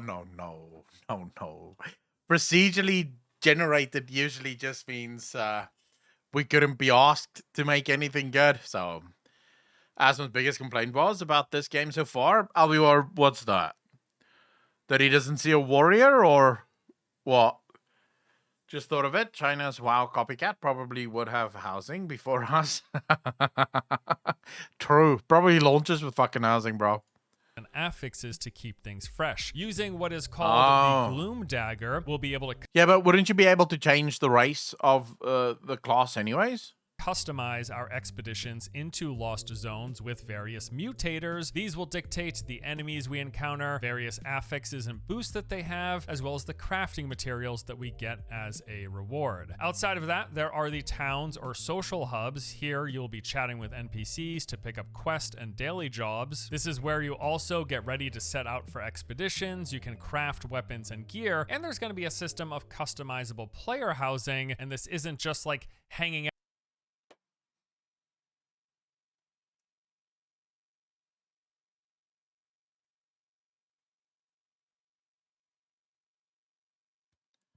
Small indie company, bro, is gonna launch their first ever MMO.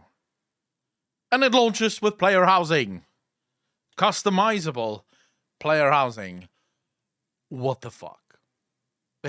How is this possible, bro? Every single game in the year 2023 has player housing except for WoW. Like, WoW is the only game in the MMO space that still doesn't have player housing. How is this even workable, man? Out and looking at the furniture and decorations you have, they've actually said this will also act as a second paper doll of sorts where you can upgrade and augment your character's power. So that is the general game structure.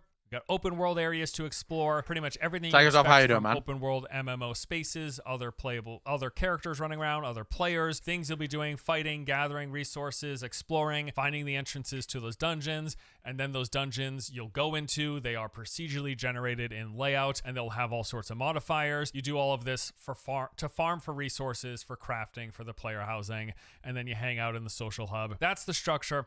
That is the gameplay loop. Let's talk a little bit about these characters, which do appear to be modeled after Warframe's frames. So in Wayfinder, we'll be playing as distinct characters. These are each fully voice acted with their own unique abilities, playstyles, and backstory.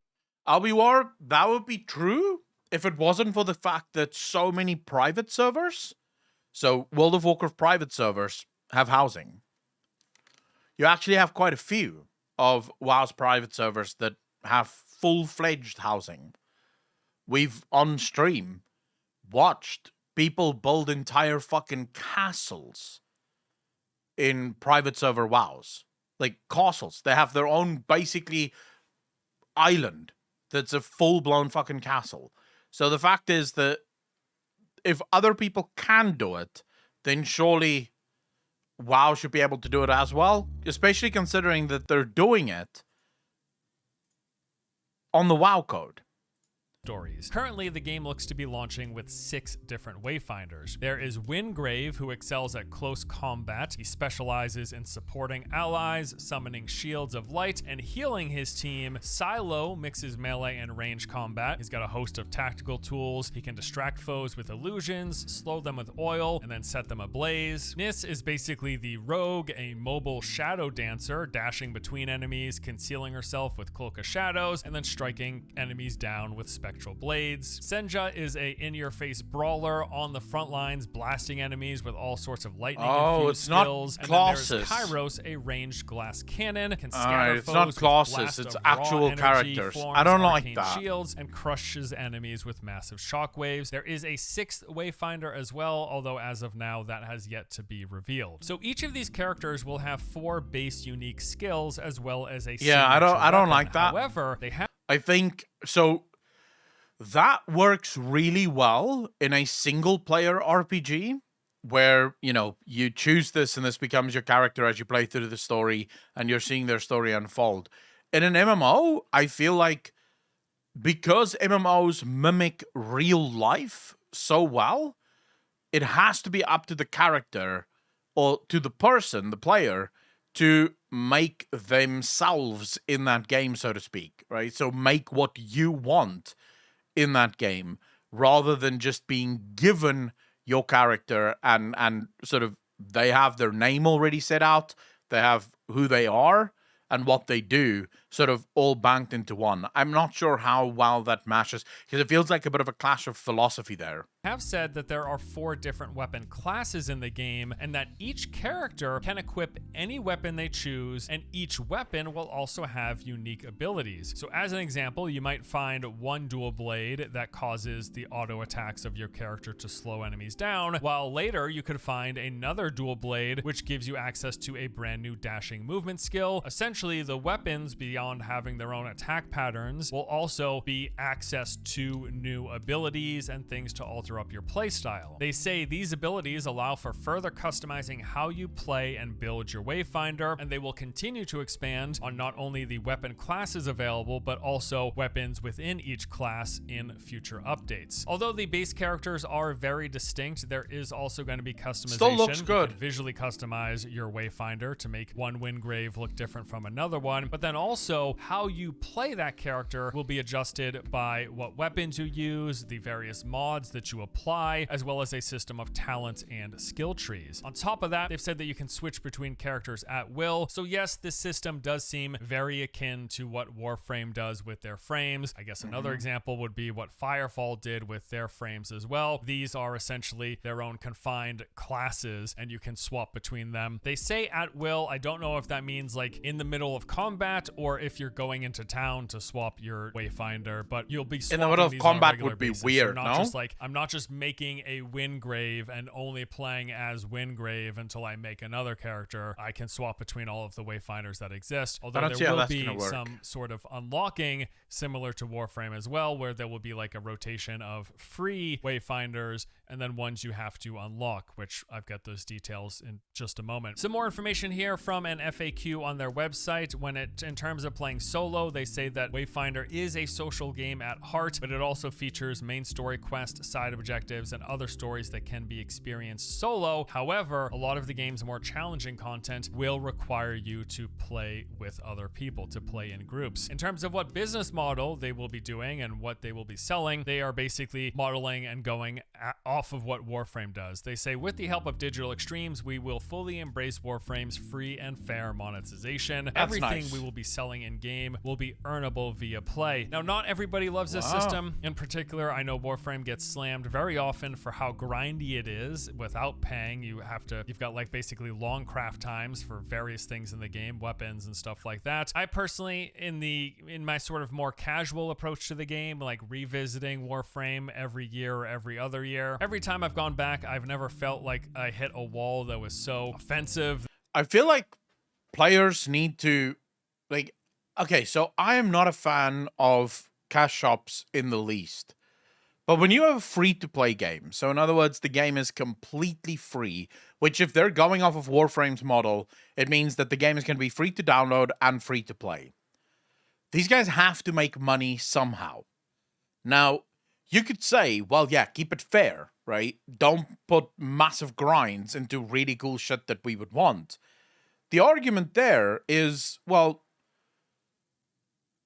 if imagine this, right? So you want to make money because you have servers that you have to pay, you have people that you have to pay, you have developers that you have to pay because you keep bringing out new content all the time. And from what I understand, Warframe actually brings in a lot of new content, right? Now, imagine if you just released like an ultra cool weapon, like just one of the coolest weapons you can imagine. And then you charge for it on the shop. You charge, say, $25 for the weapon, right? It's just a cosmetic. It's just meant to look really cool, but it's $25. Or 5 hours of grind in the game.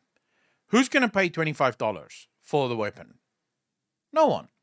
It's 5 hours of grind. That shit's easy. Everyone is going to grind instead of pay for it, which means that you are now no longer paying your developers. You're no longer able to pay for the server space or anything like that. So it almost makes sense that if you are going to put stuff on a cash shop in order to pay for your game, you're going to put it behind a reasonable grind that would make a lot of people think twice. So 10, 15-hour grind, this means that a lot of people might go, oh my god, I'm not doing a 15-hour grind. I'll just buy it, right? Because I really want the weapon, but I'll just buy it. Screw that. So you can kind of see, and I do think that as long as it is earnable in the game, and the game does not ask you to do degenerate shit in order to get it. So the game doesn't ask you to jump up and down 5 billion times in order to get it. You know, so it's a grind part of a gameplay loop and all that shit. I think that's fine. I don't want to come down too harsh because, hey, it's free to play. That it really bothered me. I usually jump back in, play for a few days, a couple of weeks, enjoy my time, and then leave. But I do appreciate that it is likely that if this is going to be a game you're going to be playing consistently, expect there to be some grind in there because it is a free-to-play game. Well, it's also an MMO. MMOs are notoriously grindy. So that's some information from the FAQ, but there was also a Reddit AMA that had a ton of questions they answered that went into some extreme detail about various systems, aspects, the structure of the game, type of content, customization, progression, all of that. I want to touch on some of the bigger things. First up, they were asked, besides the weapon that you're using, what will mechanically separate my character from someone using the same one? Their response was, there are a few things that will make you stand out from, say, another Wingrave who's also using a two-hander. First, which two-hander am I using, as each of them will come with a unique ability, different stat breakdowns, different echo socket alignments. Two, what echoes do I have socketed? So they say depending on what socket you have, these are going to have different stats. Some echoes come with more than just stats. And then do I specialize my Wingrave into break power so I can open up enemies for my teammates? Or maybe I've got a couple of echoes that can change how I play completely, like an echo that gives me a buff when I double jump with a cooldown paired with another one that sends out a shockwave or an air slam. Really cool different combinations of skills that are not just coming from the base skills that your character has. Also, what ability upgrades did you choose? Each ability can be upgraded as you level, and you won't get enough points to upgrade them all. They'll all provide benefits outside of just stats that can change up how you play. And then there are weapon masteries. It seems like they talents. thought about There this. are consumables, which will mix things up. Then there are also accessories that you will equip, which add further customization and differentiation. And I am really happy to see all of this, because when I first heard that we've got these wayfinders and they have 4 unique abilities plus the weapon that you used that can have an ability, I was like, okay, so are we just talking like 5 skills and the only customizable one is the weapon that you're using? No, clearly there is a lot more depth here between changing the skills, the weapons, and their differentiating skills, concept, the echoes that are within Very that, and various modifiers and additional things that you can add on top of that. Seems like there is more customization and character building and progression than I was first led to believe, which is good to hear. They got asked what the end game would consist of, and they said that they plan to have raids and world bosses, which will challenge the toughest wayfinders. We also plan to have content drops that will be adding new zones, creatures, bosses, weapons, and characters. Heroic tiers will be unlocked at endgame, allowing you to replay older content at the highest difficulty. Pretty common in MMOs, happy to see it here. Endgame will also consist of the customization and artifacts to hunt down to fill up your houses and neighborhoods. They're going to have a neighborhood system where you're in a neighborhood in town with other people. And then they said one key element too is really just listening to the community and responding and adjusting accordingly, which then leads into That's a good answer. what they're planning for content updates. They were asked, besides new heroes, how else do you plan to introduce new content to the game? Their response was, we are approaching every season as a contained chapter that works to tell a larger ongoing story of the game. What this allows us to do is introduce new locations, new bosses and enemies, as well as revitalize older areas with new mechanics and revelations, and every season will give them the opportunity to add new resources, weapons, relics to craft, new creature echoes to loot and equip into new meta builds. So much more they have planned than just new characters. So this game is clearly really cool, going though. the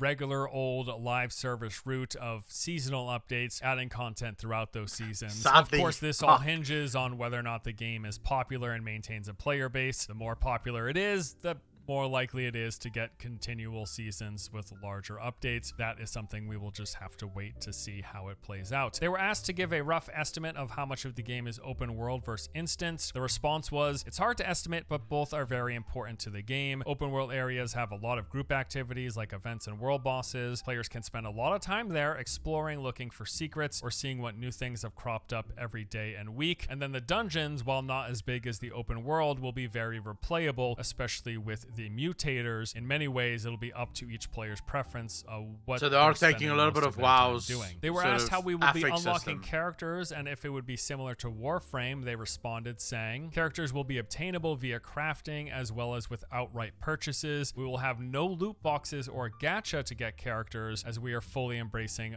Warframe's model. We also will be introducing a system in which Wayfinders can unlock additional powers through an awakening. This will increase their max level, their overall power, echo capacity, echo slots. So it's like an enhanced version of the base characters. This all again feels very, very similar to what Warframe. This is like a fantasy take on Warframe, which is also what Soulframe is supposed to be, but it's made by a different company and it's gonna have a different visual setup and different whatever. It's a different game.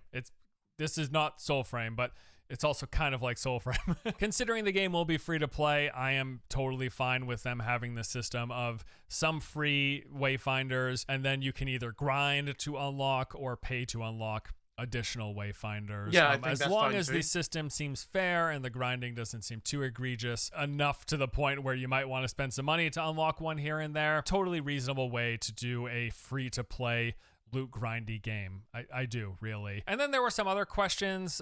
There was actually a lot of other questions. This AMA was huge, but things like, are there going to be guilds? Their response was they're going to have some sort of guild system, and they might even have some sort of guild housing. There will be jumping puzzles out in the open world or something like that. They're going to have all sorts of high rare systems. You know, it's a loot game, so there's color rarity tiers, and then there will be like super ultra rares that you can occasionally find. As I mentioned at the top, this was a pretty pleasant surprise. Now, I happened to miss this announcement at the Game Awards. I was really busy at the time. I didn't watch it live, and I put out my video of the upcoming 2023 MMOs, and this one was missing because I frankly at the time just didn't know about it. A lot of I don't people know about asked it me, either. Hey, what about Wayfinder? Have you seen Wayfinder? I hadn't. Now I have.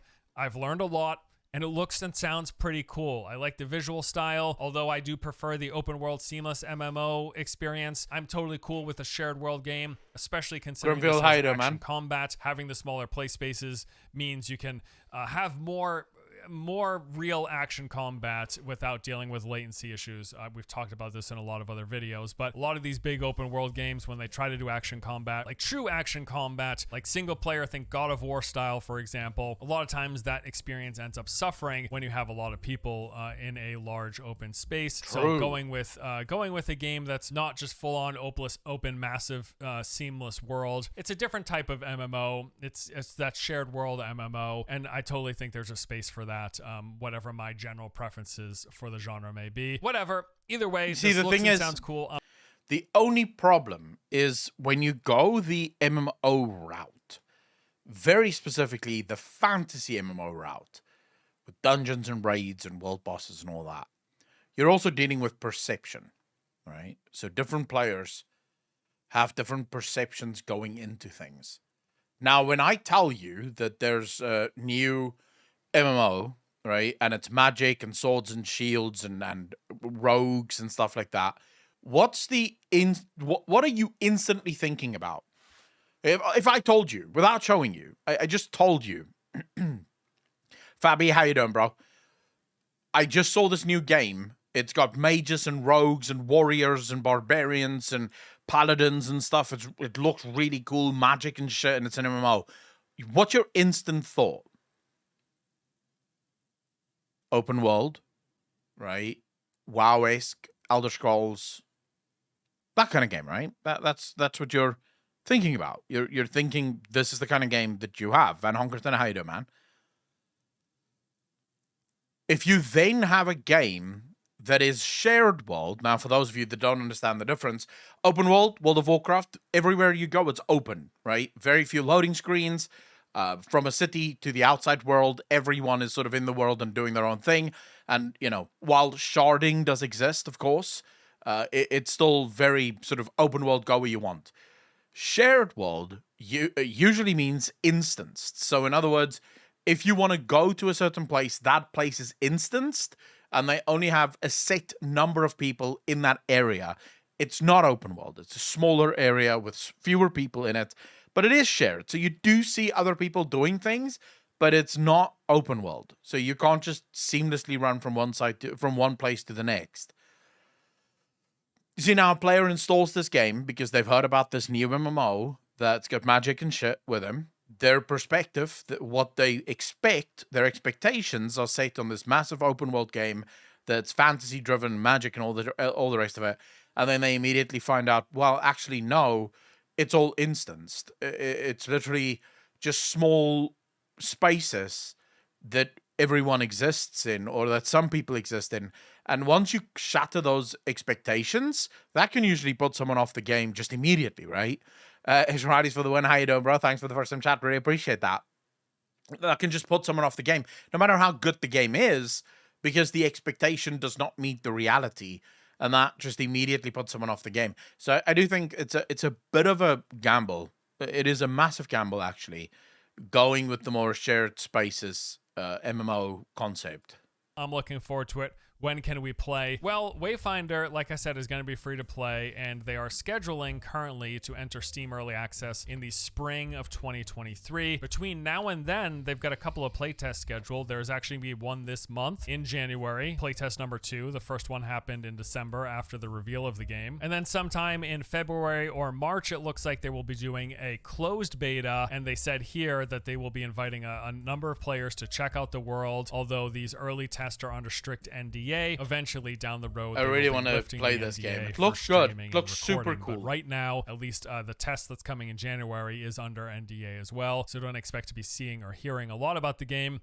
And if you do, it's because someone's about to get banned from the test. And then in the spring 2023, vague, but maybe April, May-ish, they will be entering early access, first coming to PC and PlayStation consoles. And then the full release is supposed to be happening in late PC, 2023, right? At which point it will be coming to all consoles as well as PC. This looks cool. I'm looking forward to seeing and learning more. I'm just excited. This was a real pleasant surprise. Looks awesome. Happy and fairly confident because of the company making it and their support from Digital Extremes. I think that's a good marriage of groups that could potentially make something really awesome. I'm excited for it. Expect to hear more and see more coverage from me on Wayfinder.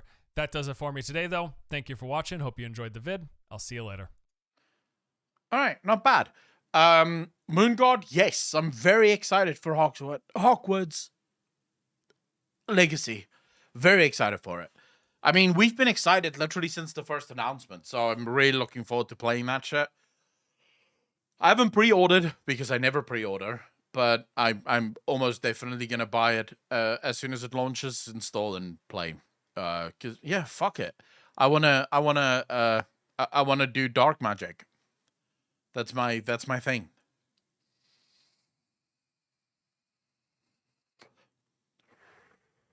From a game that I used to play back in 2010, it is also going to be an open world game. Grimfield, what game was that? Okay, let's see this. Fowlin spoke about Core Punk. So just to finish my thoughts on this Wayfinder, I think it looks good. More games, always more better. Pleasantly surprised to see this, because I'll be honest with you, there wasn't a single mention of this after the Game Awards. Like, of all the games, and I pretty much watched all of the trailers that I could find for the Game Awards, and not one of the trailers that they sort of highlighted and people were going nuts over was Wayfinder. And now you find out, oh, never mind, this Wayfinder thing really exists. I think that's cool. It looks really fun. Will it be my main MMO? No, probably not. Then again, MMOs have never really been my main game, so I wouldn't expect any game to really, any MMO to ever be that, at least not for me. I quickly want to go for a piss. I'll be right back. We'll do an ad quickly, so get up, stretch your legs. I'll be right back.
Alright, back.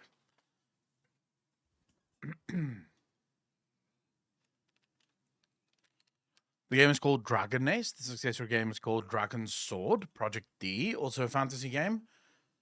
I have never heard of that, bro. Like, never. No idea what that is. Okay, let's see this Core Punk, which Fallon has asked us to check out. Apparently this is a new game as well. Not sure what kind of game it is.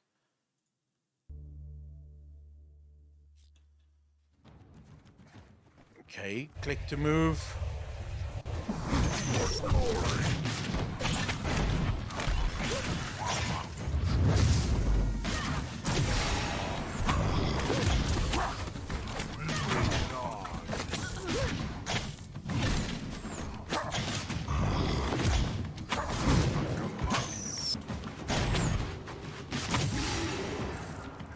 Not gonna lie, I'm getting very generic vibes. Like, I've seen this before. I've seen this many times before. It doesn't look bad. The graphics is pretty unique. It's very stylized. But yeah, Cesius, it gives me very League of Legends vibes. Right? A very League of Legends-y sort of thing that I'm getting from this. For honor!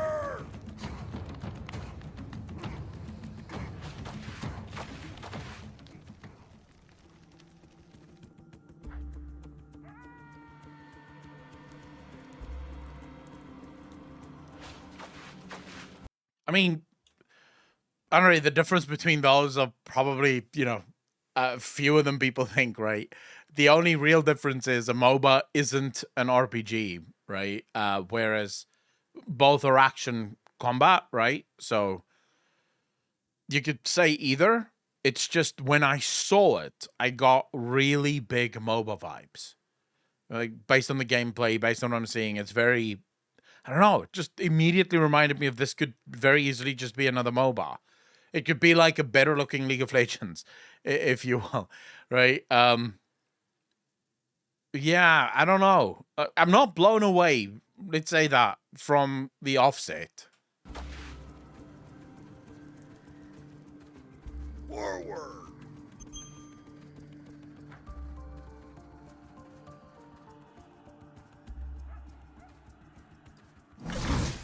For honor!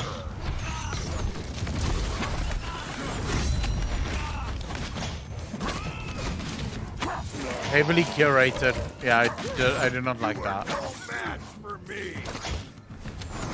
So even the gold that pops up is very MOBA-like. Like, you kill it and you see a gold coin popping up like you would in a League of Legends, telling you you've got something from that kill. Look at the items that you have on the side here. So these items look like you literally just bought a bunch of items in League of Legends. Again, it's very MOBA-ish. It really feels extremely MOBA-ish. And I definitely despise, and I don't mean to pull this game apart, I despise the curated nature of it. I mean, you just saw it. They were standing in view of the enemy. There's no way the enemy didn't see them there. And yet the enemy just sort of stands there. Doesn't do anything. There's no sort of, but like, even trying to make it seem natural. The enemy is just standing there, just waiting for them to come and kill them. I hate games like that. Face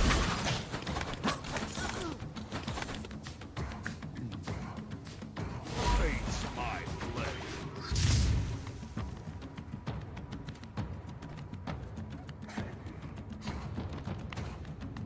So the gameplay seems incredibly slow. Be the man, how you doing, bro? Let's do it!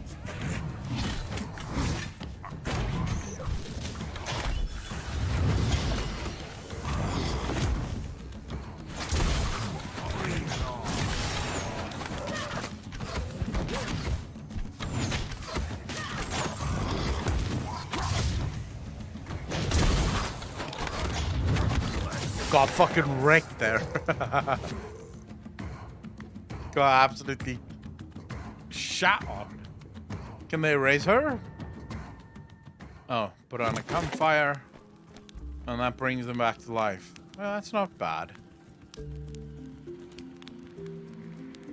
This is called Core Punk. Be the man.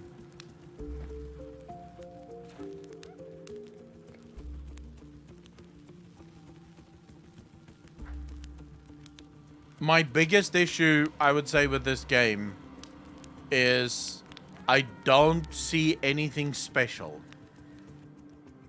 It looks like a generic ARPG.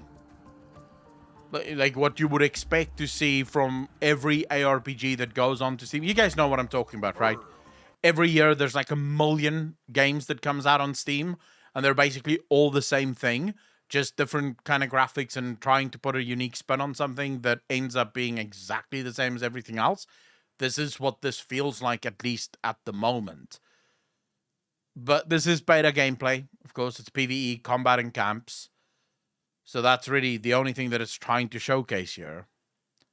We'd have to see more. We'd have to see what the actual concept of the game is. But nothing about this draws me in at the moment. I'm not gonna lie.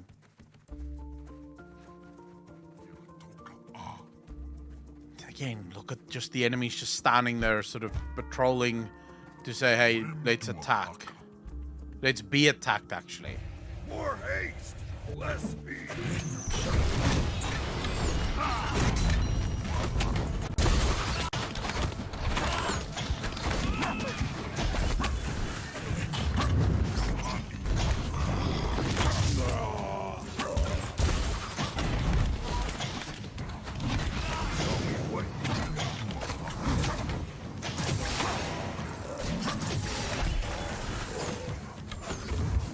Much shittier version of Dota. Ramsky, how you doing? Just the speed of it puts me off. Like, it's so... Oh, shit. Got wrecked. Yeah, it just seems like... Let's see if we can find a better video of what Core Punk actually wants to be, because this is not great. It is an MMORPG. At least from what they're saying.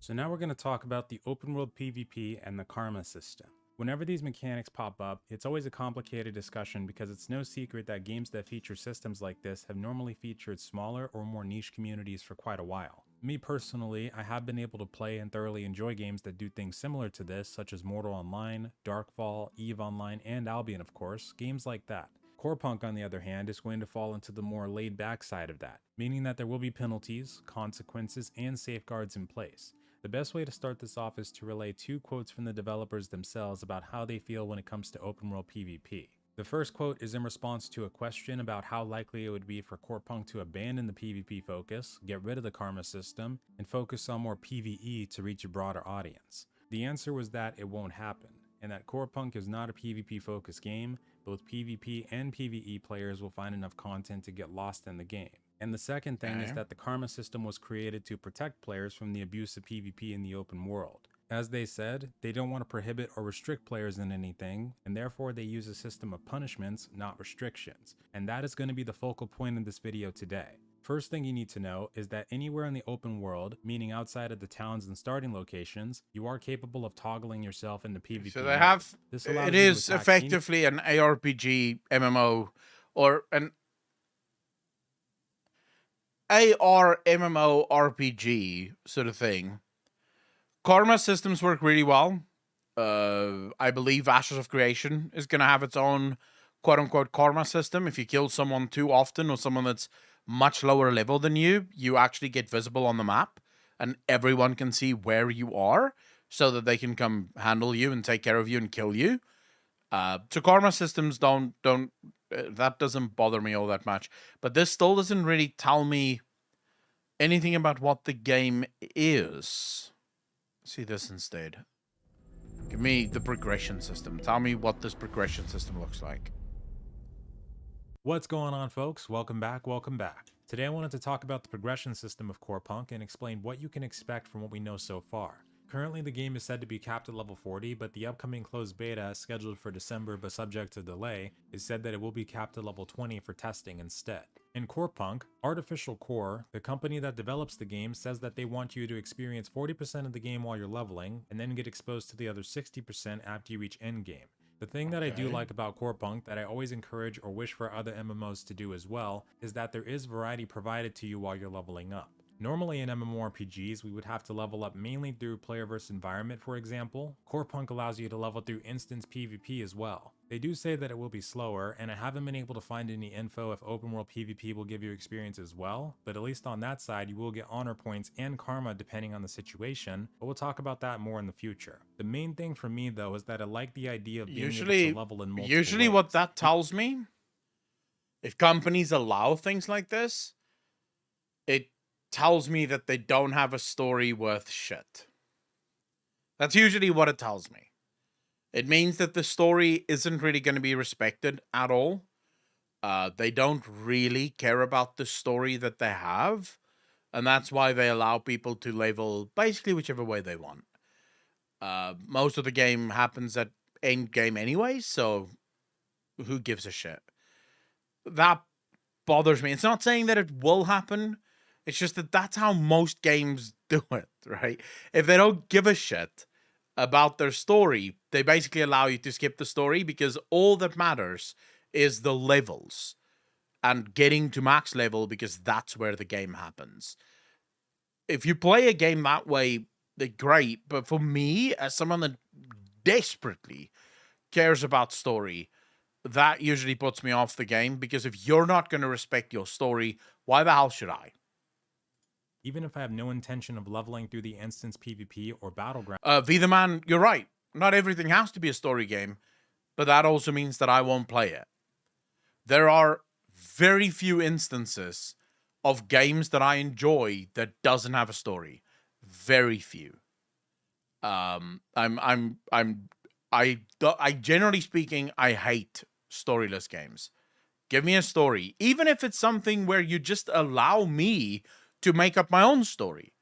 So it doesn't even have to be that there is a story built into the game, but if there's enough elements there that I can sort of build my own story, that's still fine. I don't mind that. But yeah, for that to happen, you have to have very specific things in place, and I don't think this game is going to have that. A little story can be something to motivate you. Yeah, especially when you're calling it an MMO RPG. Don't call it an RPG if there is no story.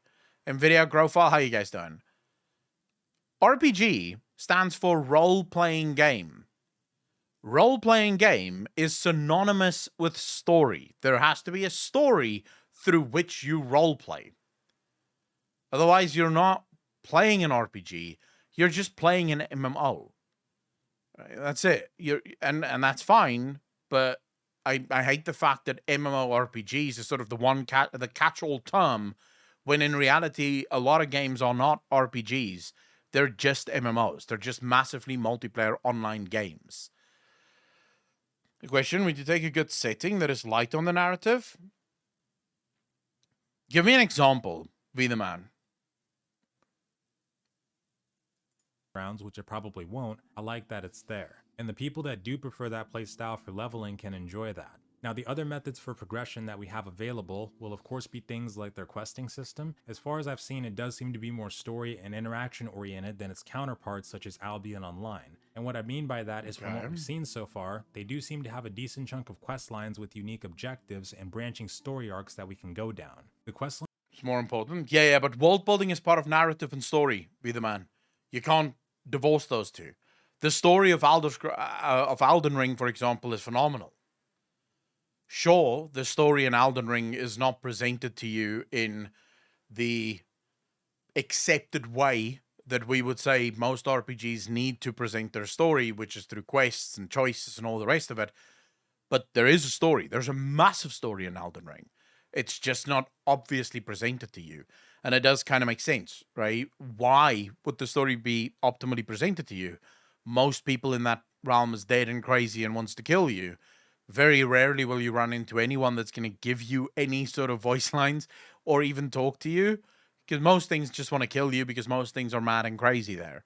So it does kind of make sense that that is the way that they want to tell the story, and I have no problem with that. But there's still a massive story there for those that do want to dive into it. Headless, I've never finished Elden Ring, but I play it on and off every once in a while. It's again not my type of game. To be clear, I tend to be more of a like old school RPG fan, right? So things like Mass Effect, things like Witcher 3, Baldur's Gate 1 and 2, even Baldur's Gate 3 that I'm really looking forward to now, Cyberpunk, games like that, that really is my style of game. So in preference, I do love massively story-driven games. But I can appreciate a game like Elden Ring and its method of storytelling. I can really appreciate it.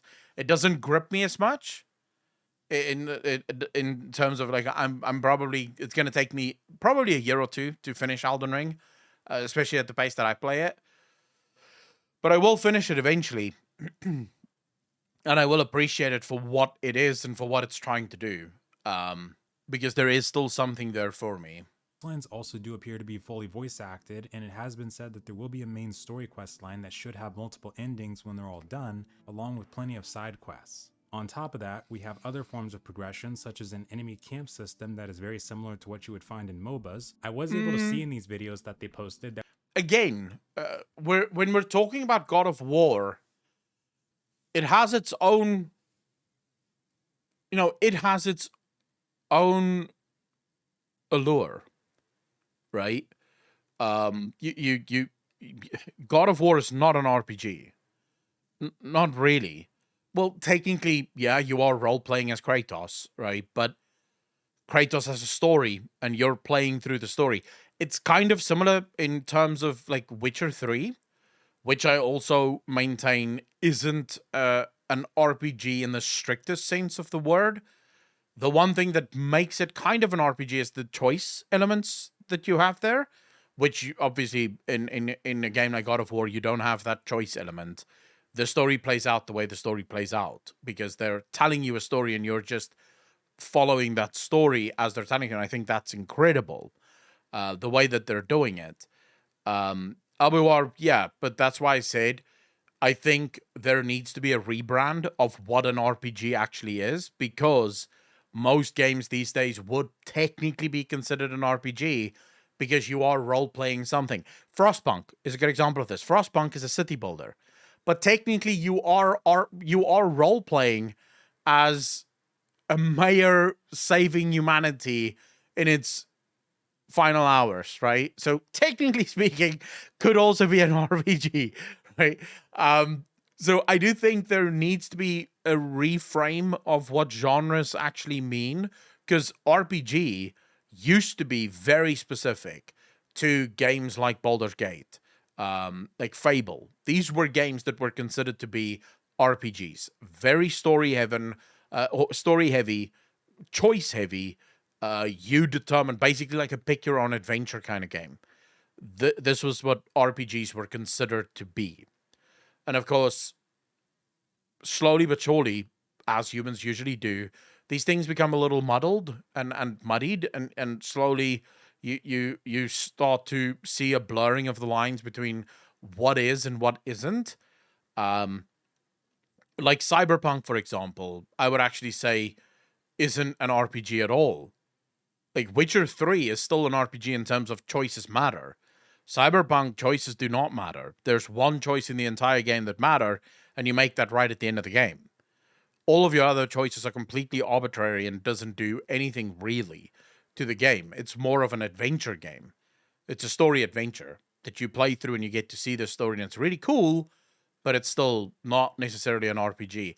They might fix that in the next expansion, but for now, let's stick with RPG, I guess. But yeah, I think we do need to re-examine what genres are. got my new PC, but I still haven't played Cyberpunk. Grofile, I would say do yourself a favor and play it. It is a brilliant game. Hands down. There's nothing wrong with Cyberpunk. Did it launch badly? Yes. If you were on PC, it was still a good launch. I had no problems with it. I played it. I finished Cyberpunk 3 times before like the first patches came out. I loved it. Want to see the best scenes? Dockslock, yeah, but in terms of how the story plays out. So we're not just talking, because this is where, again, I guess I'm a little purist on this, and I should probably change the way that I look at things. But so we could say in World of Warcraft, you had a choice between becoming a loyalist and not being a loyalist, and that was a choice. But considering the fact that that choice really led to nothing, right? So it changed nothing in the story. You had no hand in how the story ultimately played out. It is a choice with, like, it's really just an aesthetic choice. It was just a way for you to stamp your mark on a story with no real thing playing out of it. And that's where something like Cyberpunk plays in, right? I would say the most important decision you can make in Cyberpunk 2077 is whether you want to be male V or female V.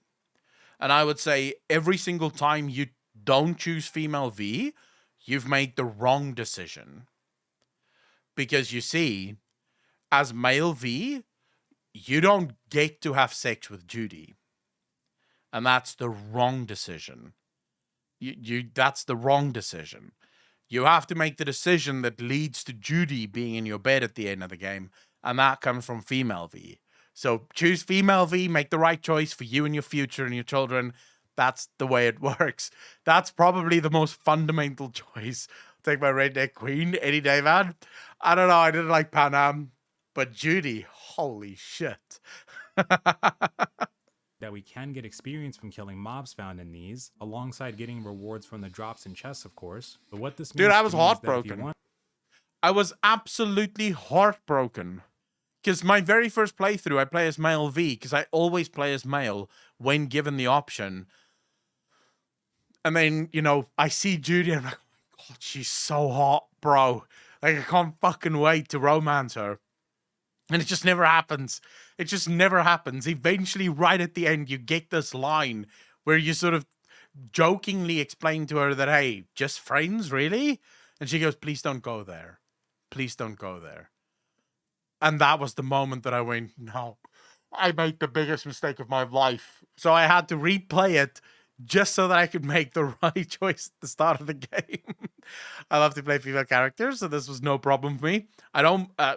Personally, I do not play as a female character ever in a game, unless like I don't have a choice. So, for example, with Tomb Raider, I don't mind playing as Lara Croft because there physically is. I wouldn't play a male version of Lara Croft even if I was given the option to.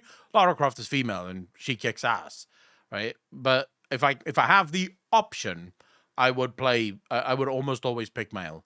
Wanted to, you could probably progress your character just off the side missions and enemy camps alone and leave the main story quests alone for a while. But they also have dynamic event-based features too. Sometimes we'll come across hidden NPCs, hidden quest lines, hidden enemy camps or farming spots, secret dungeon entrances, elite mobs that also have special loot, and much more. And speaking of dungeons or raids, there's a very interesting set of mechanics surrounding that too, and I would imagine that we can progress off that, but I think that's another thing we'll dive into in the future. What I want to talk about now is the character progression system. Yeah. So like we talked about in the previous video, we can design our characters in the character creation menu. However, there is a bit of predefined selection that comes into play. Hey, the orc classes female. themselves Nice. are not gender locked, luckily, but they are race locked. This champion, for example, seems to be exclusively locked to humans, but later on in the character creation footage, we can see how orcs are capable of being warmongers that can specialize into subclasses like the legionary. It's said that in the end, we'll have a total of 12 primary heroes to choose from, each with 3 different subclasses, but for Oh closed my beta, God. For the love of all things that's good and fucking holy. Why the lock? Why? I don't understand it in WoW. I don't understand it in any fucking game. If you're going to give players the option between different classes, make those classes available on all of the goddamn races. This is the one part where I actually believe that fuck the lore, fuck your story, doesn't matter. Player choice trumps your story. If your story puts a prohibition on someone being something, screw your story. Time to change. Right? Just 100%. I don't understand why you would have race lock things. It's one of the reasons why I think Blizzard sort of painted themselves into a corner with Draktyr, and specifically Evoker. You see, they've made Evoker to the extent where no other race can be Evoker. The only thing Blizzard can do is allow Evokers to change their visage form. That's the only thing they can allow for. So the Evoker class, because it's basically Evokers is an extension of being a dragon, the only way for Blizzard to mimic you being an orc or you being a tauren is if your Evoker can choose a different visage form, which is an orc or a tauren or a dwarf or a whatever. Maybe that's something that Blizzard will do, because I don't mind the fact that it's a dragon. That's what an Evoker is, but it should allow for us to choose whichever visage we want, and then maybe make it like druids, where based on the visage form, it will change a little bit of what your Draktyr look like. I think that would be really cool. Gnomes should actually be deleted from WoW. We'll be getting access to 6. Each of the base heroes acts as a primary, but the subclass is what really defines your character. Not only does it completely change up the skills or abilities you'll get access to, but each subclass has a specific weapon type that only they can use. I was able to find out that the attribute system of Core Punk functions where our characters should level up their stats on their own as we progress. And even though we can decide on 3 of the 10 talent trees we get available for each hero, once we assign the maximum amount of points a talent tree can have, we can go to an NPC and switch the complete active tree with the new one, and we do not lose progress on the one we previously switched. When we get to endgame, so around level 40, if we want to, we can do quest lines to unlock the other 2 subclasses we didn't take. Core Punk also features minor factions alongside the major ones, also known as cultures in the previous video, and we can join one of these 4 cultures at level 40. This will give us different benefits such as cosmetics and add to our pool of universal skills that we can have. And these are skills like Flash and Ignite that you would see in a game like League of Legends. Yeah. For the item system, items do have various qualities that... Yeah, they... I thought it felt like a fucking MOBA. Flash and Ignite, dude. That is such a League ripoff. we'll be utilizing, such as green uncommon, blue rare, and legendaries. Gear score and equipment will of course be a thing, however armor is only ever used as cosmetic. It doesn't give us any other benefits. But there are what I briefly talked about called artifacts, and these are items best described as items from League of Legends or Dota 2 for example. We can equip these on our 1 to 6 bar, and these can sometimes give you stats or even active abilities to add into your arsenal. It's safe to say that progression-wise, Core Punk is going to be very similar to how we would progress in a MOBA, but the difference is that it all takes place in a massively multiplayer online world. Alongside dungeons, raids, and things like chests in the open world, crafting and enhancing. You know what will these also guys play- could do? I just thought of that. Nothing stops these guys from having a battleground that is effectively the Rift in League of Legends. They could literally have a battleground like that. Nothing stopped these guys. They could turn this game into a modern day esports rivaling that of League of Legends, because there's a battleground that looks exactly like the Greater Rift in League of Legends. Easy. Bro. Bro. A part in getting through progression. Enhancement wise, we can use special items to enchant our gear, and the bonuses are not randomized, so we're always going to know what we're getting from doing the enhancement. Luckily, enhancement will also not have a chance to fail, so you don't have to worry about that either. On the crafting side, they have said in previous Q&As that crafting will be useful even when you get to the end game point. I can much so actually that crafting will... I can imagine that pretty easily. Basically, what you would have is the MMO version of Escape from Tarkov. So your player goes into this greater rift, right? Outside, you're doing quests and raids and killing bosses and stuff and getting player power, and then you go into this zone where you fight other guys to kill their nexus for the hope of getting cool loot, right? And that you can then use in the outside world again. I can see that working fairly well, no? Will even allow you to get one of the top tier items in the game.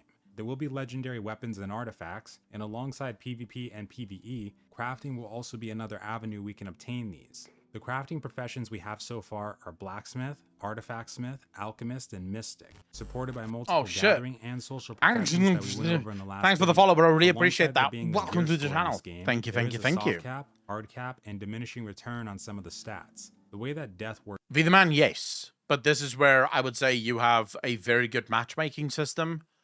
The kind of matchmaking system that you don't have in World of Warcraft, which I have argued they should have had for a really long time.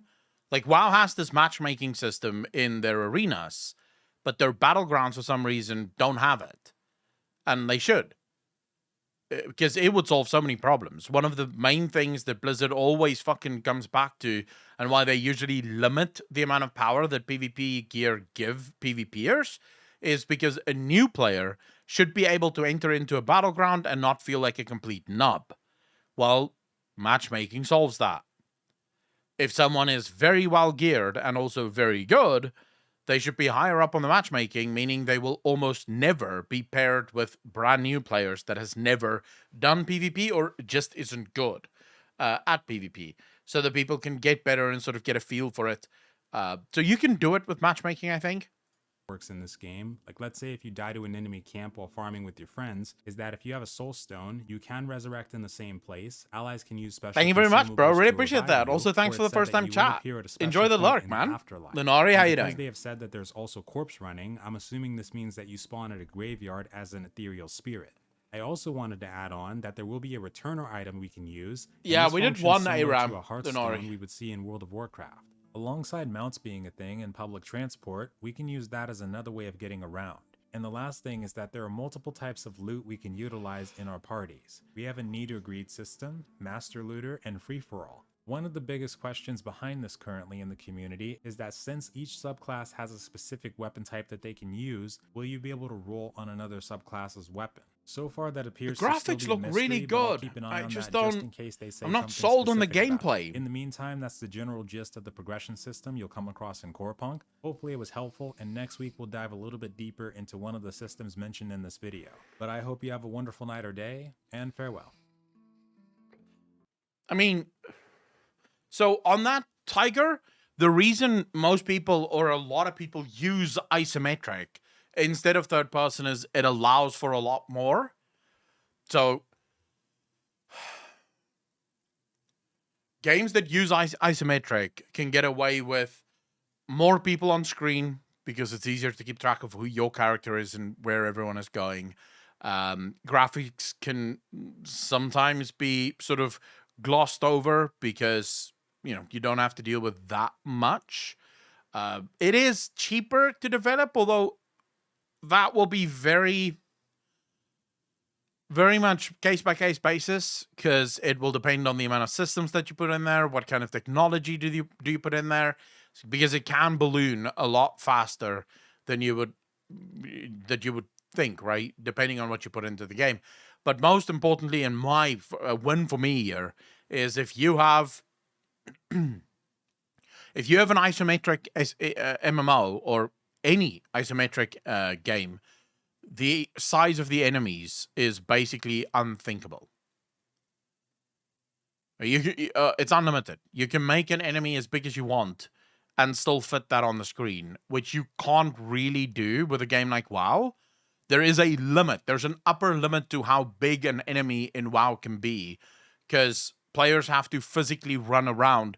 They have to physically jump over things, move over things, cast, and there's a limit to how far you can zoom out there because the game was never made to zoom out that far. So you're going to deal with a massive amount of frame drops and stuff like that if you do start doing that, which of course just limits how big an enemy can be. This is why World of Warcraft, generally speaking, can't put an entire dragon on your screen at full size because, well, the game would basically be unplayable. Whereas with isometric MMOs, games, you tend not to have those problems. Wild Boy, how you doing, bro? Have the time for Bricky and the Origin of the Tower Chord? Not today. Power going out soon, and then we're getting back at 2 o'clock, and then at 2 o'clock we're doing the Q&A. So definitely not today. Grofile?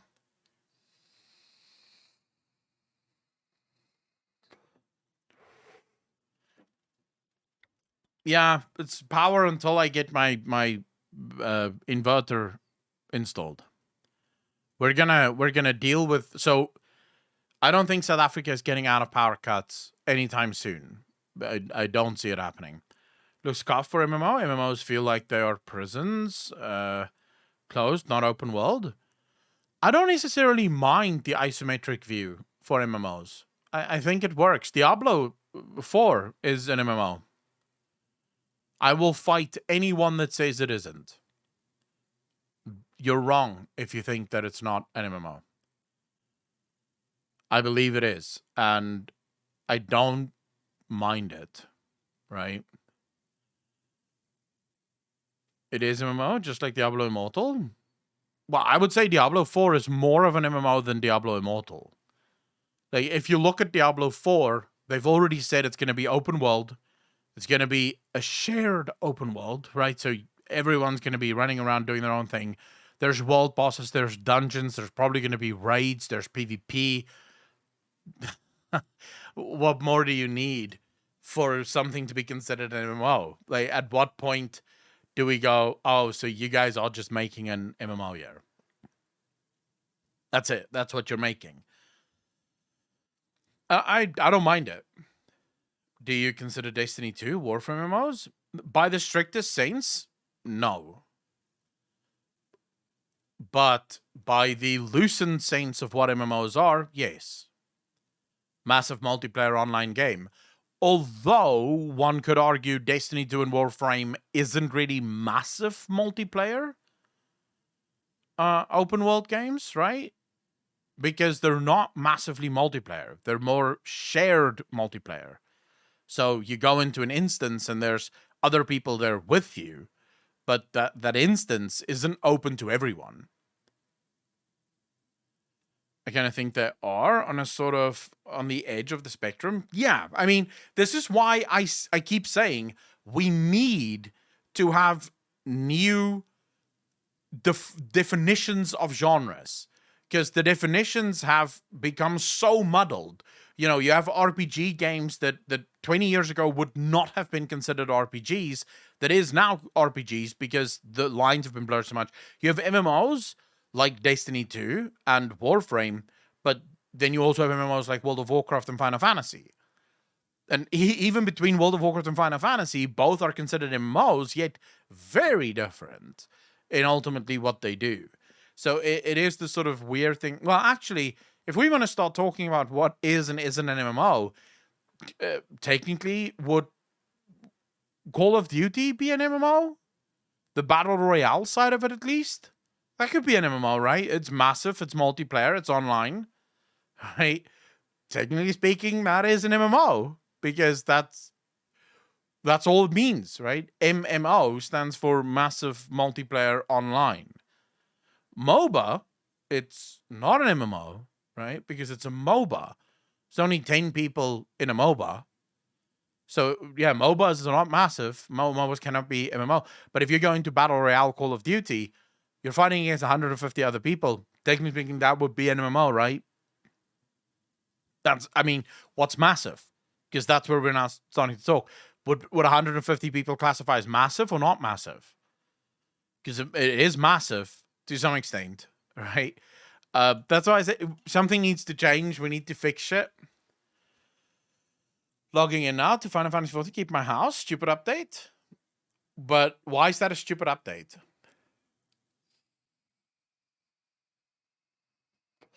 No, I mean, yeah.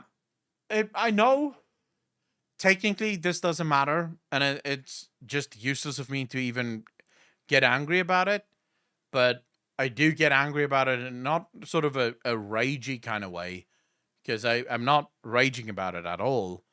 But I do get, like, I do think it's confusing. I'm real hyped for Dune Awakening. I've morphed into a massive Dune nerd while away. Why? I agree that the genres are a bit vague. 100 players in the same space is more massive than any MMO. Well, I would say then WoW, right? In WoW, you don't often see 100 people in the same space, but there are games where you will see 100 people in the same space. Elder Scrolls, for example, does an increasingly good job of doing that and sort of keeping it that way. Have you read all of the books?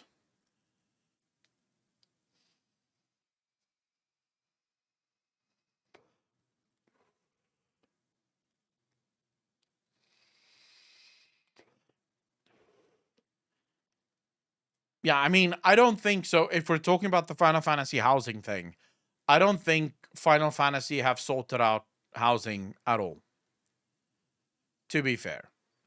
And I get that pisses people off. Because they have to go. They have to do something. The housing thing right now in Final Fantasy is just ridiculous. The fact that not everyone can have a house, and houses are such an important part of the game, is kind of ridiculous to me. I just quickly want to see something here. I know you guys don't give a shit about this, but this was 30 minutes ago. Coming for Eskom from all angles. The IFP is part of a group of political parties taking the power utility on over the latest tariff hike increase. The party wants to petition NERSA to reverse the hike. The organization says this is tantamount to consumer bullying. The IFP's KwaZulu-Natal chairperson, Tamin Ntuli, joins us for a discussion on this and the party's win in Mtuba this week. Mr. Ntuli, good morning and thank you very much for your time. Honestly, quite a lot to talk about, but let's start with the most pressing, being Eskom. You are among the signatories of the letter addressed to the Minister of Public Enterprises, demanding an end to load shedding or a detailed explanation on why it cannot be ended just yet. Why exactly this route? Good morning to yourself and to your listeners. Well, as the IFP in the Province of Natal, we support the stance by the IFP National to take Eskom into task. You know, Eskom is breaking our country and it is tearing it apart. When you consider the current load shedding in other municipalities, load reduction, and at the same time, the 18.65 increase, which when you look at the impact of the economy as in fact exaggerated by the load shedding. Yeah, but they've known about this for so fucking long, bro. It's not as if this is the first time we've heard of this. Load shedding has been with us since 2008. Since 2008, my finance minister is currently in Davos telling the world investors that we'll have load shedding sorted out within the next 12 to 18 months. It's not going to happen. He's lying through his teeth, but, you know, they've said that before, and they just keep saying it. Everyone's known about this for so long, and now suddenly all of the political parties and everyone else is just jumping on this. They're like, oh my God, this is the moment. And I know why they're only jumping on it now. You see, because for the first time ever, these political parties are smelling blood in the water.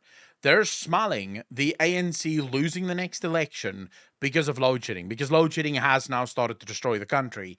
And they know that many people will be looking for some kind of an alternative to the African National Congress.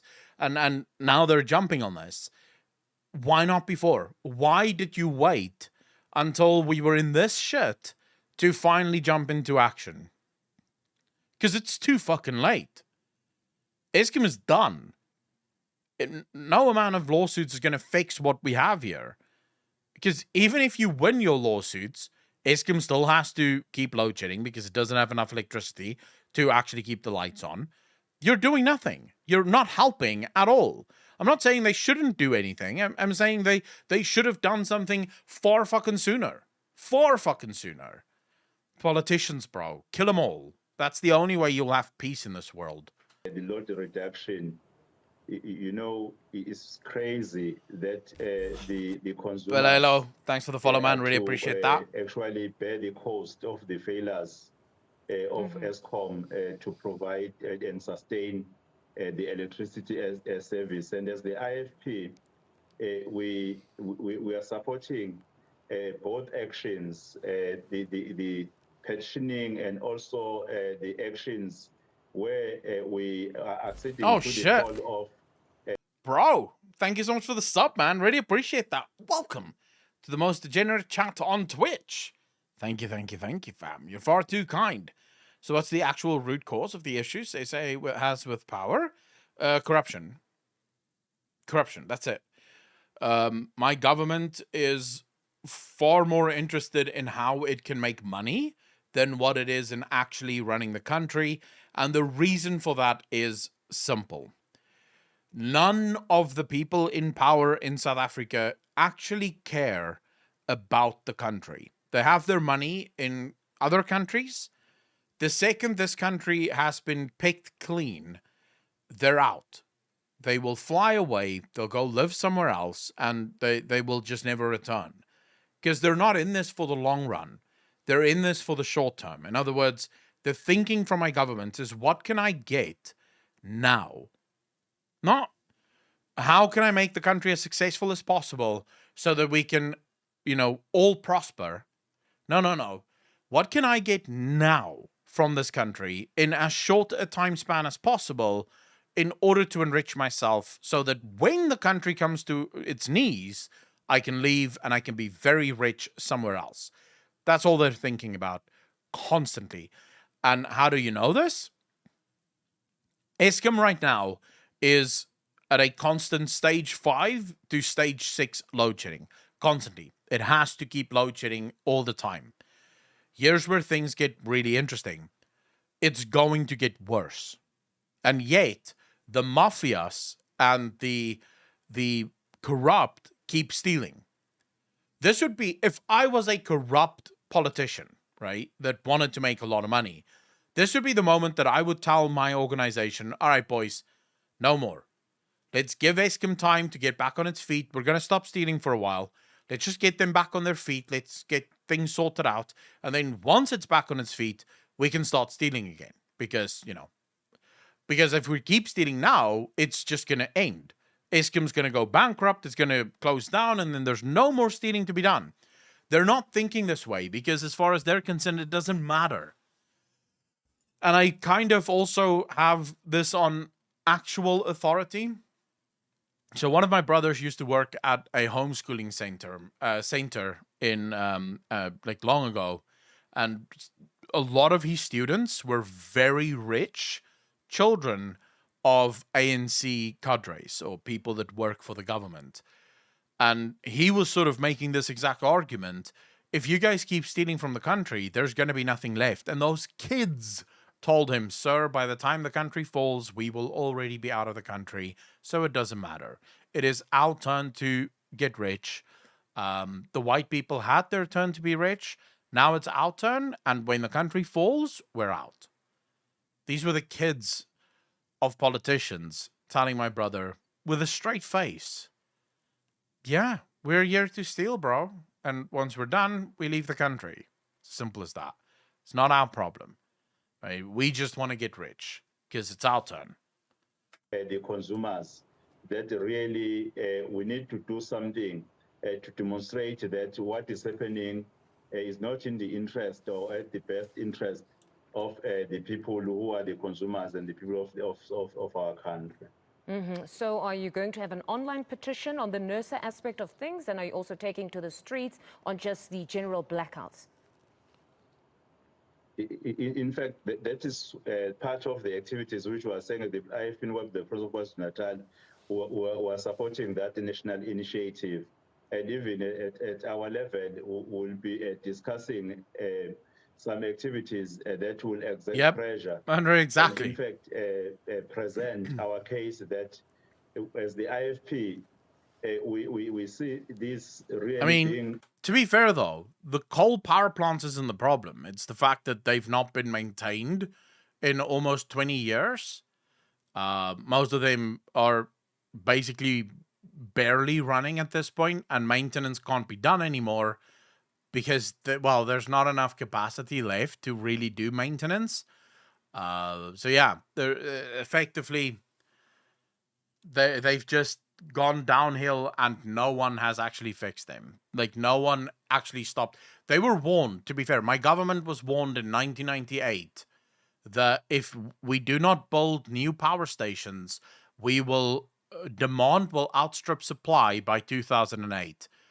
Those engineers that warned the government were laughed at. They were said, "Nah, it's never going to happen." 2008, we had load shedding for the very first time in the history of our country.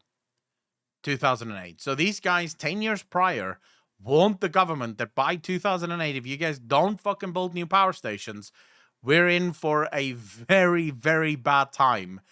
And then, 2008, the first time we had load shedding, because that's when people realized, shit, okay, now we have a problem. We're using more electricity than what we can actually generate. And just for the ordinary citizens of our country, bearing in mind that the majority of the people who are using electricity from ESCOM, they don't have other means of providing themselves with electricity. And when you look at what is happening currently, and even those who are unemployed and those who are even employed paid salaries that are not in fact par to the standards of living, when you see the hikes, when you see the load reduction in certain municipalities, when you see the load shedding, in fact, which impacts not only on the issues of electricity being provided or on the issues of light, it impacts even on the services that are provided by municipalities, such as water services, since you understand that generators, which are used to pump water, they use electricity in the main. And for this coming unplanned, you'll find that municipalities are suffocating. As a result, the people who are supposed to be receiving water, which is a basic human right, they are not receiving it. That is why, as the IFP, we cannot sit back and simply just watch when the people of KwaZulu-Natal and the people of South Africa, they're actually deprived their human rights. We understand that in the KZN legislature in particular, you've actually demanded that government produce some sort of a detailed plan on how they plan to support farmers. You're even supporting a call for there to be some sort of exemption from load shedding for the farmers. Talk to us about this. You know, exemption from load shedding. Imaging farmers.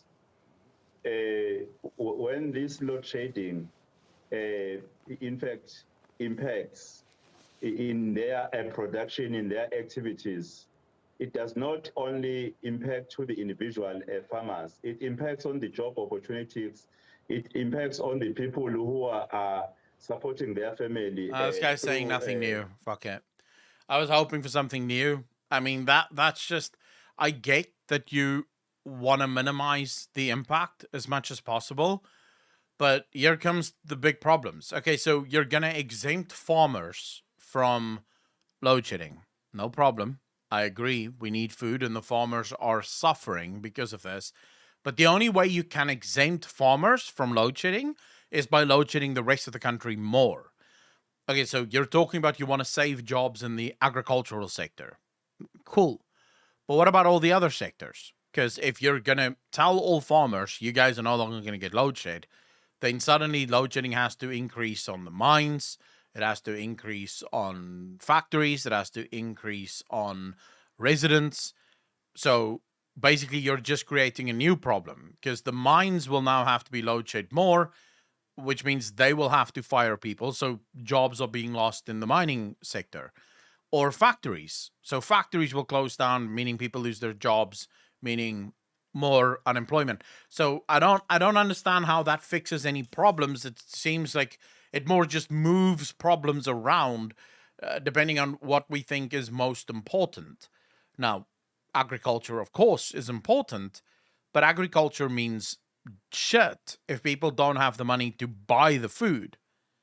You could have all the farmers in the world. If the majority of your country do not earn a living and therefore cannot buy food, those farmers will have food that they cannot sell to anyone because no one's buying it, because no one has money for it. So I don't know. It seems like, again, just politicians being politicians. Let's do the thing that sounds good rather than, like, think through it at least just a little bit. Some people are already rioting, but of course, I think, to put this into perspective, South Africans, I think, as a people, can take a lot, but also South Africans tend to be,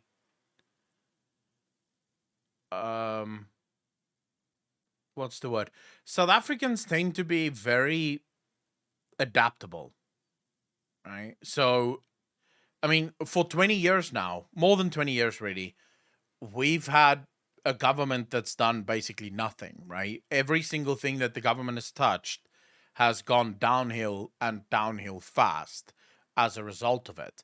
And South Africans have been forced almost all the time to adapt and come up with new ways of solving the issue. So when when hospitals started to collapse, you started to see private hospitals come in and fill the gap. In South Africa is actually one of the few places where it wasn't private hospitals that was eventually made public hospitals. It was public hospitals that eventually, because they became death traps, the private industry had to open up and therefore had to stop providing some kind of medical care, because you would die if you went to a public hospital. And then you have police. As the police became more and more useless and eventually could not keep the people safe, private police forces started to become a thing. My country right now have about double the amount of private police officers compared to actually, like, government employed police officers. So private security is about double the number of people than in the actual armed forces of South Africa. So, South Africans just come up with ways to fix it. So when Eskom started to run out of electricity, the South Africans that could afford it started to adapt by buying inverters, batteries, and all the rest of it.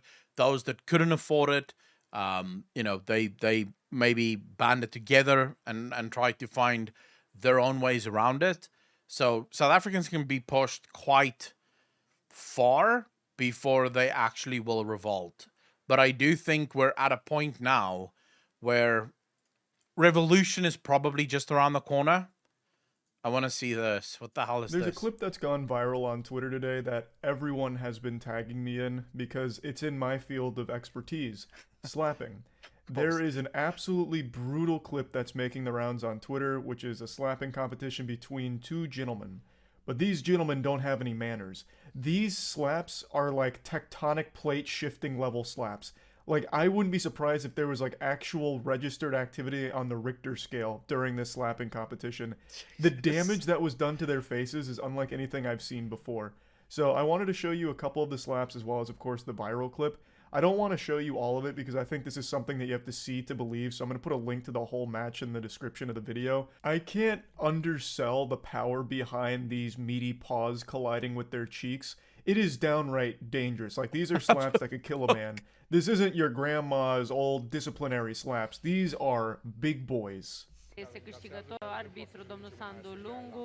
Le aduce la cunoștință regulile încă o dată pentru că le-a și spus este Să vedem cum încasează o palmă de 152 de kilograme. Jesus.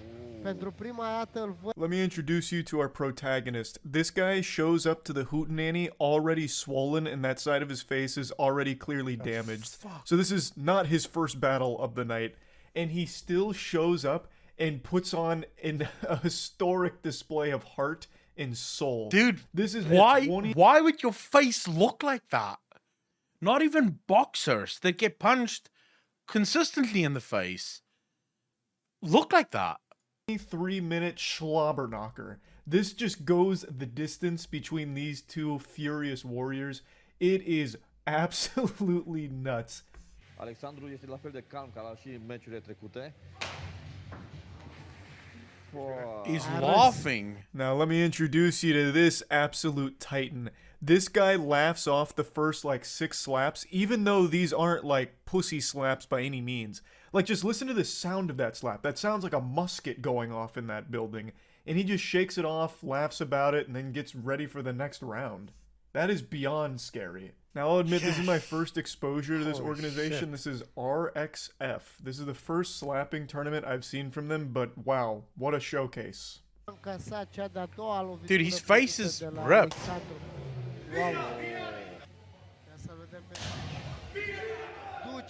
There's blood coming through there, bro. I'm speed running through some of the rounds here, but he's delivering. I'm physically in pain. Both of them are.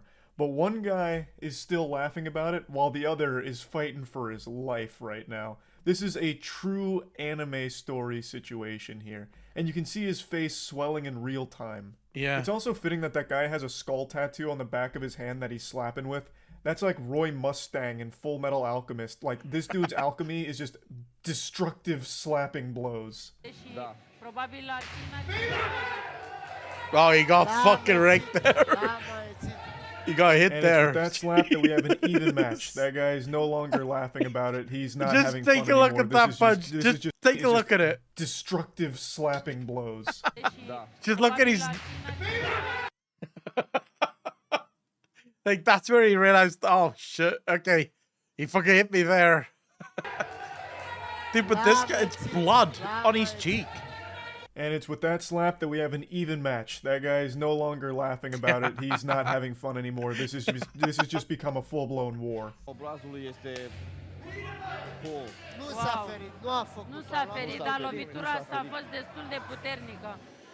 Dude, I've skipped like 5 slaps from each of them here just to kind of give you a little halftime report. So you can see that his face is starting to bleed quite a bit more. The skin is literally being slapped off of his body. And his cheeks are inflating like a balloon, looking like a chipmunk hoarding acorns in its mouth.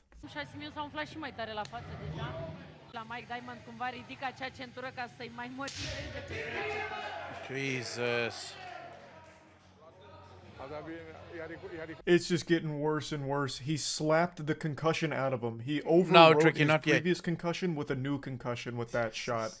So they're both delivering some very devastating shots here. But the guy on the right looks like he's been hit in the face with a sledgehammer 45 times in a row he does now. look like he's They even wiped off some of the chalk because there was so much of a build-up there. And now that the chalk's wiped off, you can really see all the bruising and shit. It looks like he has legitimately slapped the beard off of that guy. I'm going to be honest with you, it looks like permanent damage. It looks like permanent damage. Where once there is a beard, there is now only a bruise. Like, he's actually destroyed the hair follicles on his face with the slapping. Wow. That right there is the clip that's gone viral on Twitter, and you can probably see why. That actually sounds like a cannon went off in that building. And then the guy's face is on full display, and holy shit, it looks like Ed, Edd, and Eddy when they have jawbreakers in their mouth. His whole face has been distorted by these slaps. I saw someone say that he got slapped so hard he turned into Nintendo 64 graphics. I think it was Saving the Bees that said that. And it's super accurate. It really does look like he got slapped from 4K into like 360p. From high definition textures to low polygon. The amount of damage both of these gentlemen took is unreal. It does look Obviously, like damage. It's all very dangerous, but my god, what fucking warriors going to battle in there. I'm not even going to show you the ending here. I don't want to spoil who won, so I'm going to blue ball you a bit. I recommend watching the full thing because, Jesus Christ, it does not end the way... I'm not going to watch the full match. I just want to see who wins. Să vadă cine va câștiga acest meci și această finală. Deci toată lumea cred că asta vrea să vadă un pic, dar... Wow! Spune arbitru, parcă din ce în ce mai mult îi se închide ochiul lui Simion Comșa din cauza umflăturii a traumatismului pe care îl are. Wow! What's he tapping there? Like, he's tapping there as if something, like, it... I won't be surprised if his jaw has been, like, unhinged or some shit. Rezintă dureri la cap și spune că a I-a ricoșat dat prea peste tare. templă. Nu i-a dat A peste ricoșat, față da. acea palmă, dar nu știu, cred că e regulamentar să-i dea și acolo. Why does he Până la keep urmă. going? I would have quit long ago. Oh, that's why he tapped, because the guy hit him, like, up there.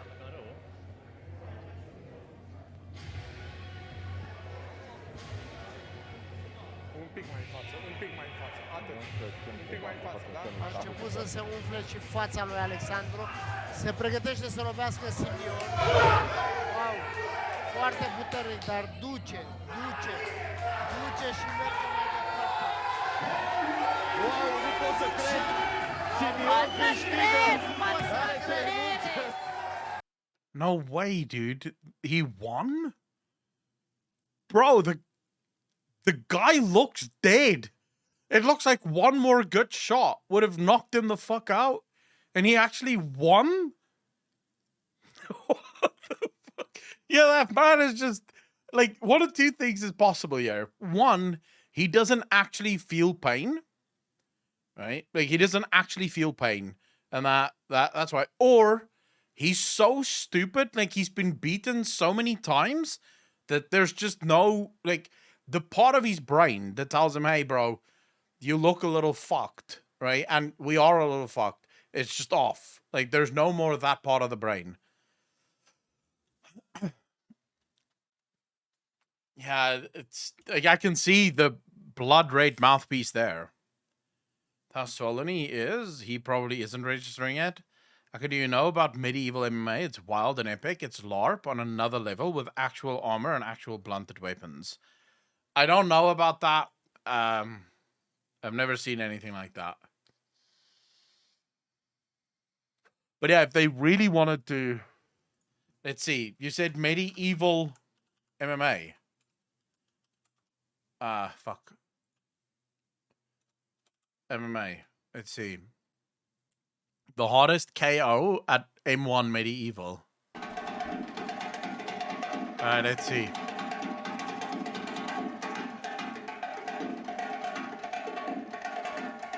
Oh, shit. Right with a shield? Fuck.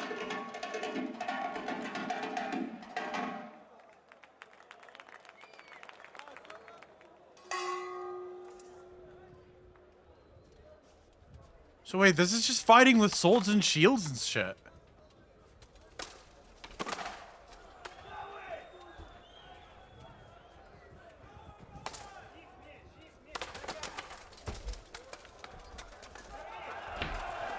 Wow, okay.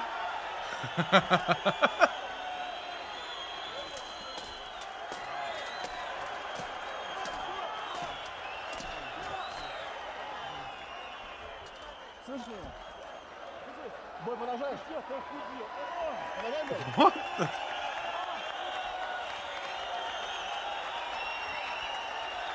Bro. He got taken down to the ground and then this guy just started pounding on him. Just look at that. Fucking hell. Just delivering blow after blow after blow.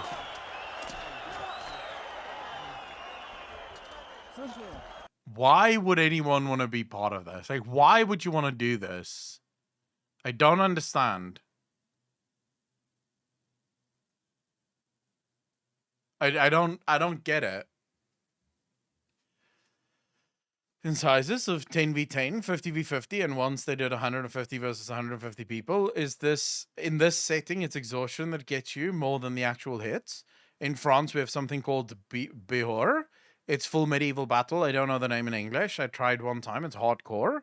With, like, actual battle. There's a reason it's only in Russia. Yeah, the Russians, bro. Like, this is why the Russians should scare you. They don't think the same as we do. They... You know, the West comes up with cage fighting. It's like, yeah, we're going to have people fighting with bare fists and shit. And the Russians go, nah, fam.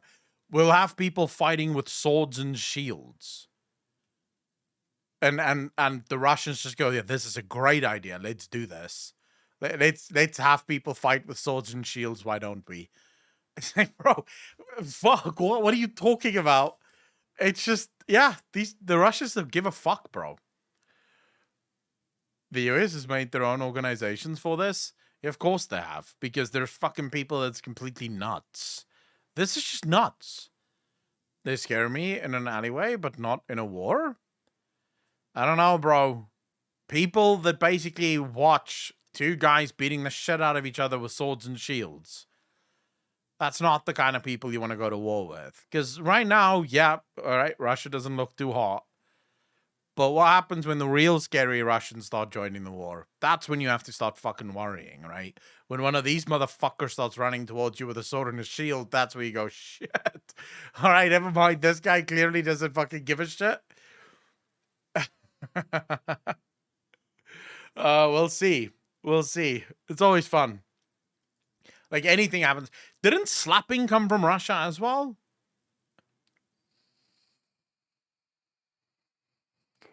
I feel like the first slapping competitions was Russian as well. Yeah, you see, this is again why the Russians should scare the fuck out of you. The West has boxing, right? And we say, all right, this is an equal fight. You can sort of block. You can ride the punches. You know, we want to see a good display of skill. The Russians go, all this dodging thing really takes out the fun of this. How about we have a table, right? Both of the guys have to hold on to the table. And you just have to stand there and take the fucking punches. And there's not a single Russian that goes, wait, so this is just two people beating the shit out of each other? Why is that good? There's no skill. It's like slapping. And no, all the Russians are like, fuck yeah, bro. Like, I was hoping that we would see, like, I like when the boxers just stand there and hit each other. I don't like this dodging thing. Let's just have them stand in the middle and just beat the shit out of each other. Then Russian with the sword and a shield can't win against modern warfare technology, Echo. Tricky trickster. The Russians will find a way, bro. Yeah, you have to watch Russian bare knuckle MMA then. I feel like I have watched that before. The Battle of the Nation Cup, medieval battle. Alright, what's this?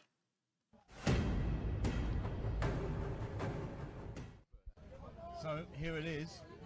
This is going to be an interesting match. France held an absolutely solid line. You see, you couldn't do this in South Africa. Because the biggest killer in South Africa would be the heat. You can only do these things in like France or like Germany or so, where it's cold. Because, yeah, in South Africa, these guys would halfway, like, running towards each other, just collapse and basically die of heat stroke. In their last fight against Germany and came out victorious. The line paid off. UK, very, very aggressive team here, but strangely in the last one they had, there was absolutely no line at all against the Czech Republic. Now they might have been adapting to the Czech Republic, I'm not sure, but it'll be interesting to see how this goes. Let's see this. Have shown that sometimes This is going to be a fuck up, isn't it? So let's see how this one pans out. Be an interesting watch, as I said earlier, with France beating the UK last year, and the year before that, UK beat France. Yep. So difficult to call. This really could go either way. Yep. I think France will stay with that line though. However, there's a rush. France start. going for that early rush. Smart there. I think he realised what happened there and stopped himself. Just look at this guy at the back here, bro. Like, just look at this guy just standing there with these big fuck off pickaxe or whatever it's called. He's pike and just beating the shit out of this guy in front of him. He doesn't want to get too close. Just take a look at this guy again, right here on the screen. That guy. Just look at this. France going for that early rush. He stands there behind him and just he realised what happened there and stopped slap, himself. slap. Realised early on that if he kept going, he'd be completely on his own. Yeah. Pulled himself back. Can you not have a bow and arrow? We've got an English fighter go down there. He collapsed. He's fucking dead. Big strikes coming in from the French, who are seem to be well organised in that area. However, in the centre, you can see This is not quite war, is it? pushed back by the UK. Oh, this is a big Frenchman. You can see any rounded French fighters, so there's the UK fighter. Yeah, and there's another one. another UK fighter drop there. He got behind the French line, and we've seen times Astro again unlock. that does not work. No, it doesn't. Very close. Again, the French holding that line there. So looks like we've got two. So UK if you fighters fall, you're down. out. You're not allowed to get back up once you fall. I don't think There's another UK fighter there. Looks like he also breached through. Oh, it appears so, yeah. Yeah. Again there. Well, that guy's tired as shit. Like, just look at this guy. He's just, like, leaning against this. He's like, oh, fuck, man. I am so tired. All the French fighters back into their own lines. It's a tactic that's worked for them repeatedly. I think the French are not looking quite pretty working solid here. The French are looking very, very solid. Look at that, maintaining that line. Very little response right now from the UK. But Another UK fighter. 2 more UK fighters have dropped. now it is firmly in control of the French. You see shots to Zach Zach there. It is indeed. Defending himself with that big shield against those halberd Fucking strikes. banging him, Jesus. France in control of this now. With, as far as I can see anyway, only one fighter down. Just holding him. Look at that. I'll hold him, bro. You just hit the shit out of him. Not going to drop. He'll wait till you finish, till you're worn out, and then hit you back. Yep. And he won't stop. Another UK fighter there being dragged back behind the French line to be dealt with. Look how tired these guys are. They're not even engaging in the war. Like, they're not even helping their own friends. They're just standing there going,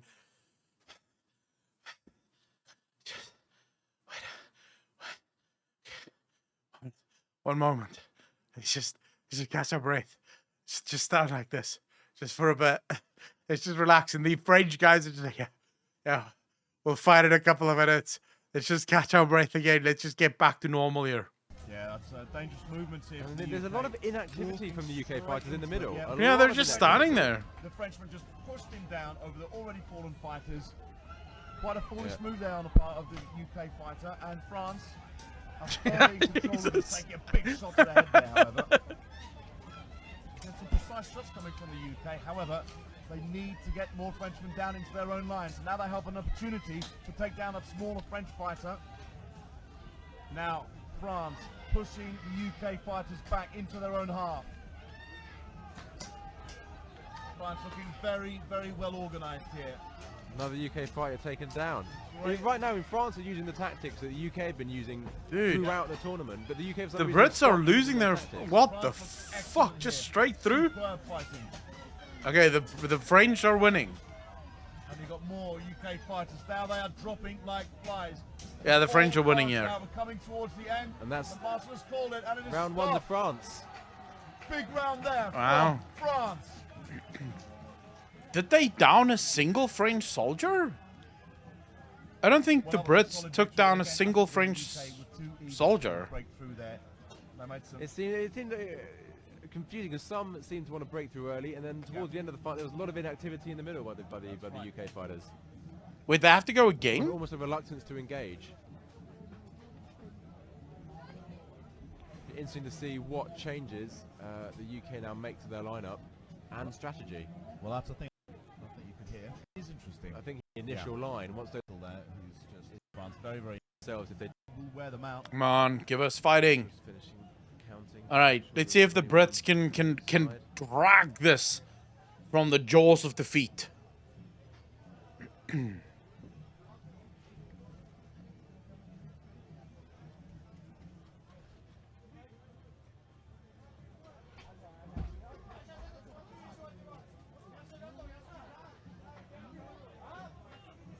I wonder if it's actually like it has to be painful, right? There's no way you can protect yourself to the point where you won't be like at least in some manner of pain at the end of the battle. One fighter down. Another halberdier quickly joins the ranks. These guys are letting their country down.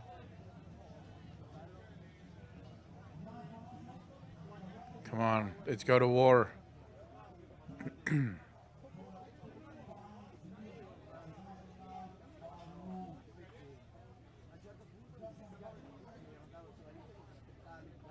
Let's go, bro.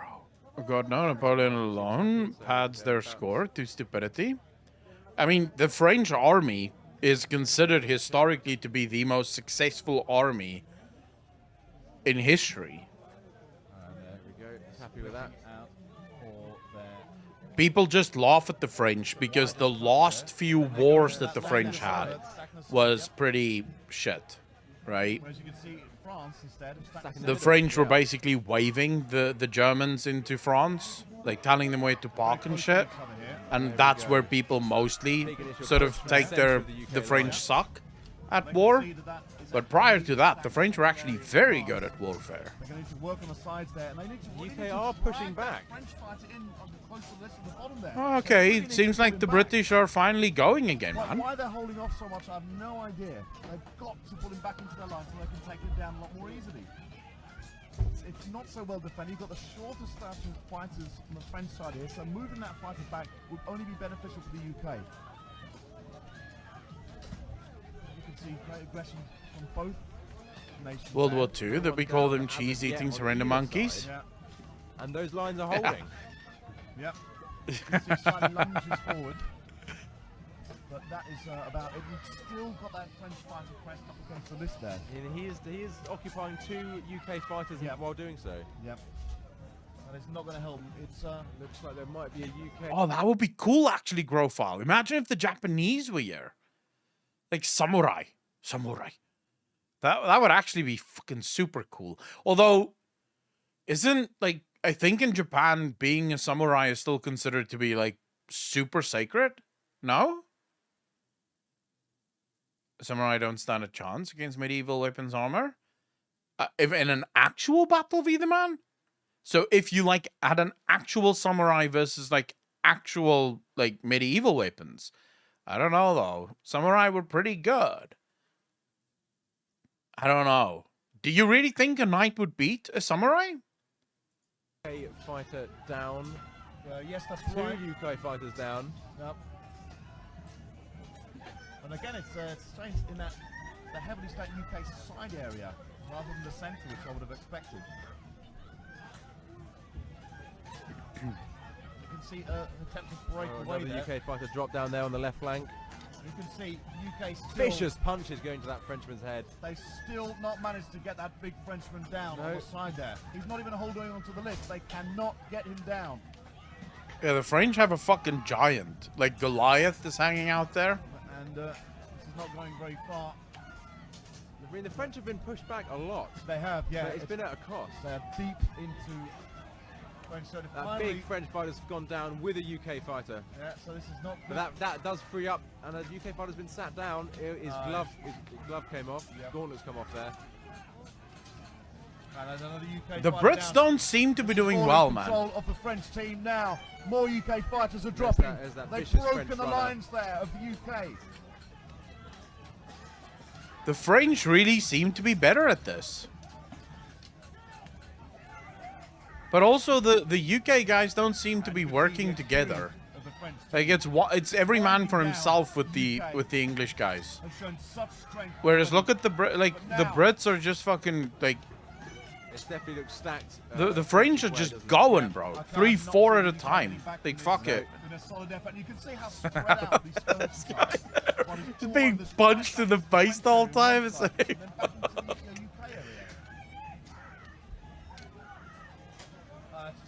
UK fighters gone down there and is now cleaning up for the French. And that is called. Big run and a fantastic running kick there. Stunning fight there. Yeah, the British suck, bro. It's not UK. Trust me, the Scot will beat the shit out of English way better. I don't know. The Scots pretty much got their asses handed to them by the Brits, no? Like, they tried their revolution. Didn't the Brits put an end to that, like, fairly quickly? Actually, no. It was a pretty bloody war, if I remember correctly. League required to own weapons armor in a lot of European countries. V the man, you want to hear something truly astounding? In the 1900s, like the early 1900s, the police in London was not permitted to carry weapons. Okay, so the police couldn't carry guns. So what would oftentimes happen is if a crime was taking place, so people were shooting and shit, the police would borrow guns from bystanders. So just the people on the streets in London would be armed. They would have their guns. So the police would borrow the gun so that they can shoot the guy that's sort of fucking causing problems and then give the gun back to, you know, the person that they borrowed it from. Because everyone in London was completely fucking armed to the teeth. The police just wasn't allowed to be armed.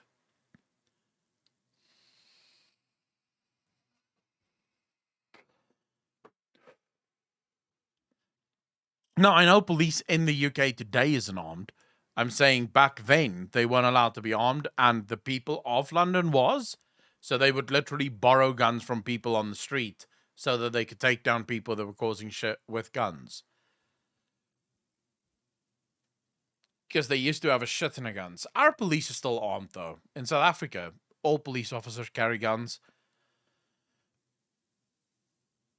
Medieval historic warfare is probably the most misunderstood subject in the world. I thought UK police were armed with shivs.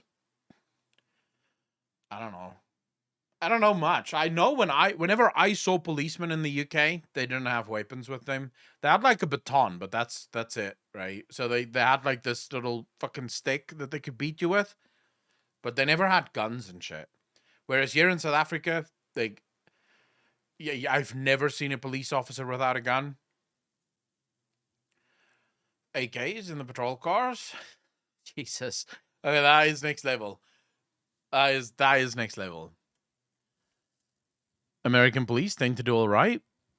I would say the only problem I have with the American police is that you guys don't seem to have a traffic department. I don't mind police officers carrying guns. You know, if you're gonna, like, how are you gonna stop violent crime if you don't have a fucking gun? So I don't mind that. I don't think it's necessarily helpful that you have the people that's supposed to deal with violent situations also do the traffic stops. That doesn't make much sense.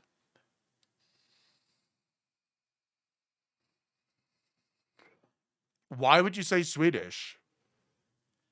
Like, let me just be clear. I'm not saying that the South African police force is good. They're shit. But why would you say that the Swedish police is the best? Like, what, according to you, makes them the best?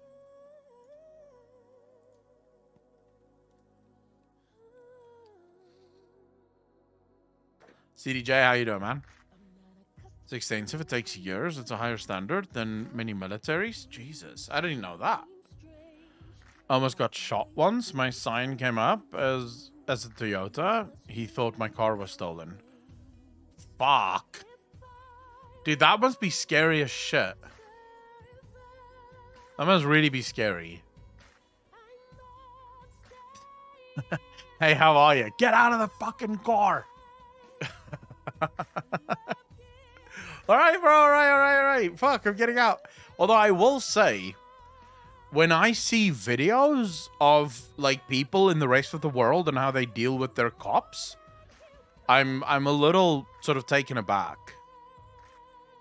Because I'll constantly see these videos of, like, people having run-ins with the American police, or even people having run-ins with the police in Britain. You know, and people are, like, fucking screaming at the cops and telling the cops to shut the fuck up and do this and do that and get the hell away from me. How dare you? Bullshit like this. You want to know how South Africans deal with the cops? Like, bro, best behavior. You know that behavior that you used to put on when you went to church and when you spoke to the pastor? Yeah. You don't swear. You don't make any sort of fucking movements. You definitely do not disagree. If that cop tells you to fucking lie face down, you lie face down. You don't argue. You just do whatever the fuck the guy tells you, because they can get mental. Me too. Not sure why people yell or disrespect people who literally can legally kill you. Yes. Any chance you start with the first few episodes of Hell's Reach, as there are 13 of them? You can watch them piece by piece. That way it won't get pushed back because of the total time. Metal fan, no, because I literally have to switch off now. That's why I'm not watching anything else. Literally, power's going out now. So I'll be back at 2 o'clock to do the Q&A. So if you have questions, remember to ask it in Discord. And also, it's 2 hours from now. So we'll be back in exactly 2 hours to do the Q&A. And then after that, we have podcast. So for those of you that is on Patreon, as well as the YouTube channel members, You can tune in at about 4 o'clock for the podcast. Have a good load shedding, Echo. Fuck you, mental fan.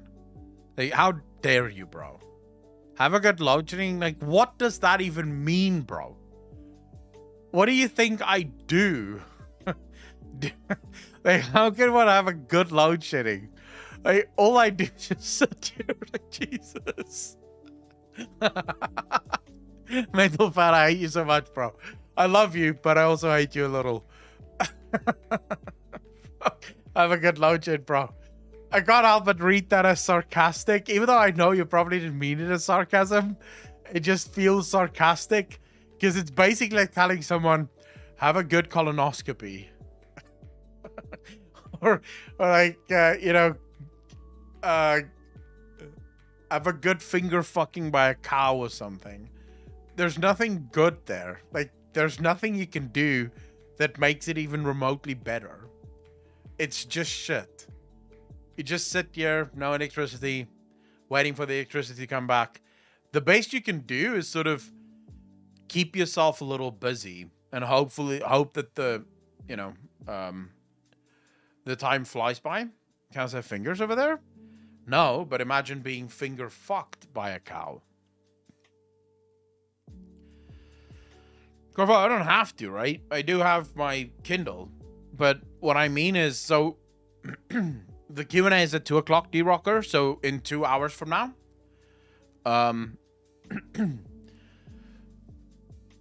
You read, right? So I do read whenever the power goes out, but the only reason I read is because I can't do anything else.